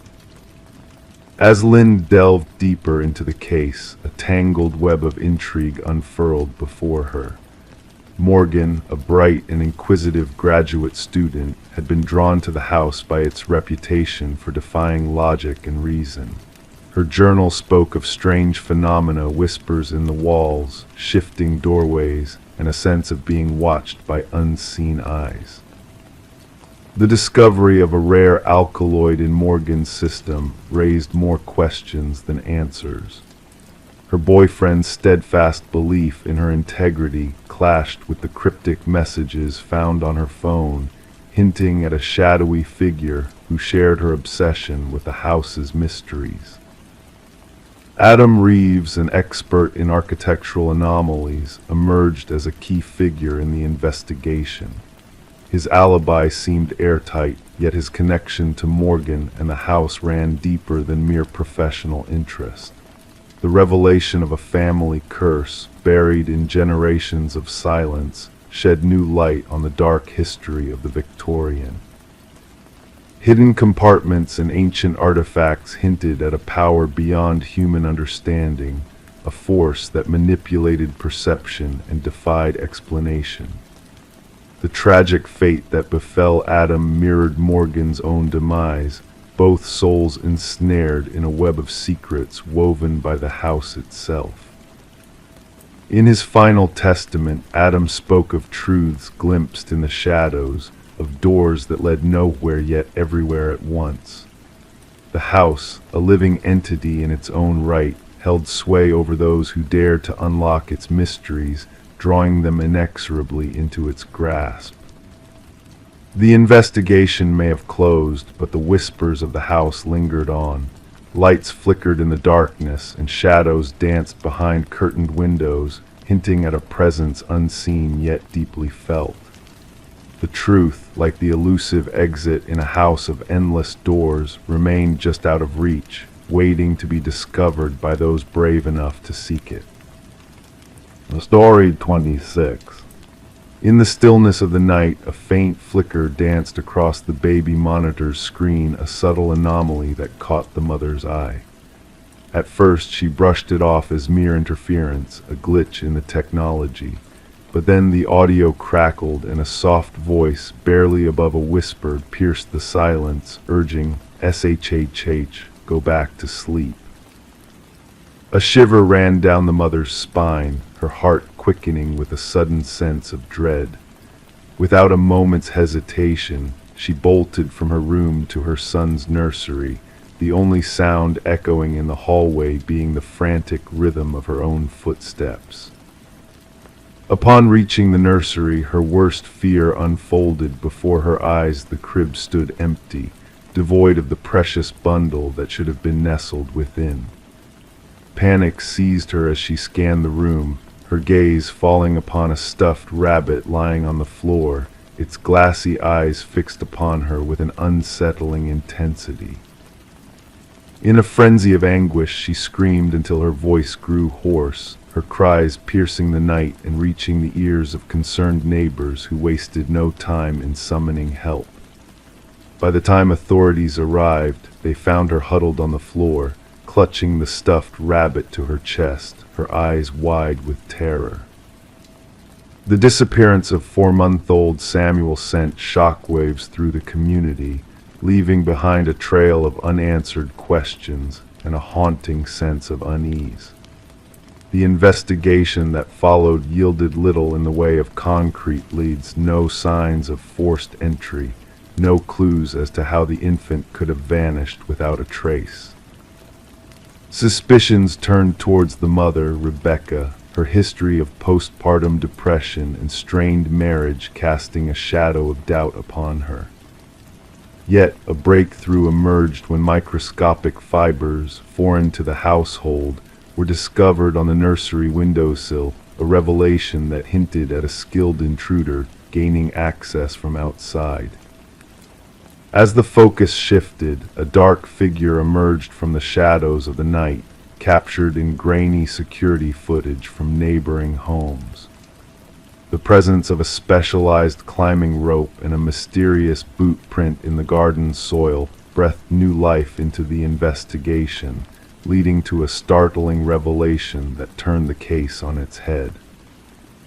With the return of Samuel, found alive in a secluded basement under the care of a woman named Elaine, the truth unfurled like a dark tapestry of betrayal and deceit. Elaine, Daniel's first wife, harbored a deep-seated longing for the child she had lost, a desire that spiraled into a twisted plot orchestrated with Daniel to claim what they believed was rightfully theirs. The courtroom fell into a hushed silence as damning evidence was laid bare: the hacked baby monitor, the encrypted messages, the chilling whispers that had haunted Rebecca in the dead of night. Daniel's cough, captured in the background of the audio, sealed their fate as the jury swiftly delivered justice. Amidst the wreckage of shattered trust and broken dreams, Rebecca and Samuel found solace in a new beginning, far from the shadows of the past. The baby monitor, a silent witness to the unfolding tragedy, remained a stark reminder of the night that changed their lives forever, a night when darkness whispered its secrets, and the truth, though veiled in deceit, found its way to the light. Story 27, The Forgotten Doll House. High above in the attic, a place she avoided, she found herself reluctantly climbing the creaking stairs when a storm revealed a leak in the roof. The attic greeted her with a collection of abandoned relics, cloaked in layers of dust and draped with intricate cobwebs. Nestled in the shadows of the furthest corner rested an antique dollhouse, its miniature furniture meticulously arranged, frozen in time. But as she peered through the tiny windows, a sense of unease crept over her. The figures within were not mere dolls, they were intricately hand-carved replicas of her family. Each tiny figure mirrored the exact position of her family members downstairs, except for one peculiar detail. The figure meant to represent her stood near the attic door, eyes fixed on her. Rebecca Morgan tentatively traced her finger along the dollhouse's roof, feeling the indent where the miniature version of herself stood. A chill raced through her veins, unrelated to the draft whispering through the attic. This dollhouse did not belong here. It was not from her childhood home, but rather a rental property her family had recently moved into. The unfolding mystery began with Rebecca's urgent call to the authorities, summoning officers to the suburban residence where a family huddled in fear, refusing to return to the attic. Detective Sarah Harmon, the lead investigator, initially brushed off their concerns as a prank or figment of an anxious imagination adjusting to a new environment. However, the intricate detail of the dollhouse figurines caught her attention, each capturing a unique trait of the family members. Forensic analysis uncovered fingerprints on the dollhouse that did not match any of the family members, leading to a startling discovery of microscopic cameras hidden within the miniature figures, all linked to a sophisticated surveillance system concealed beneath the dollhouse.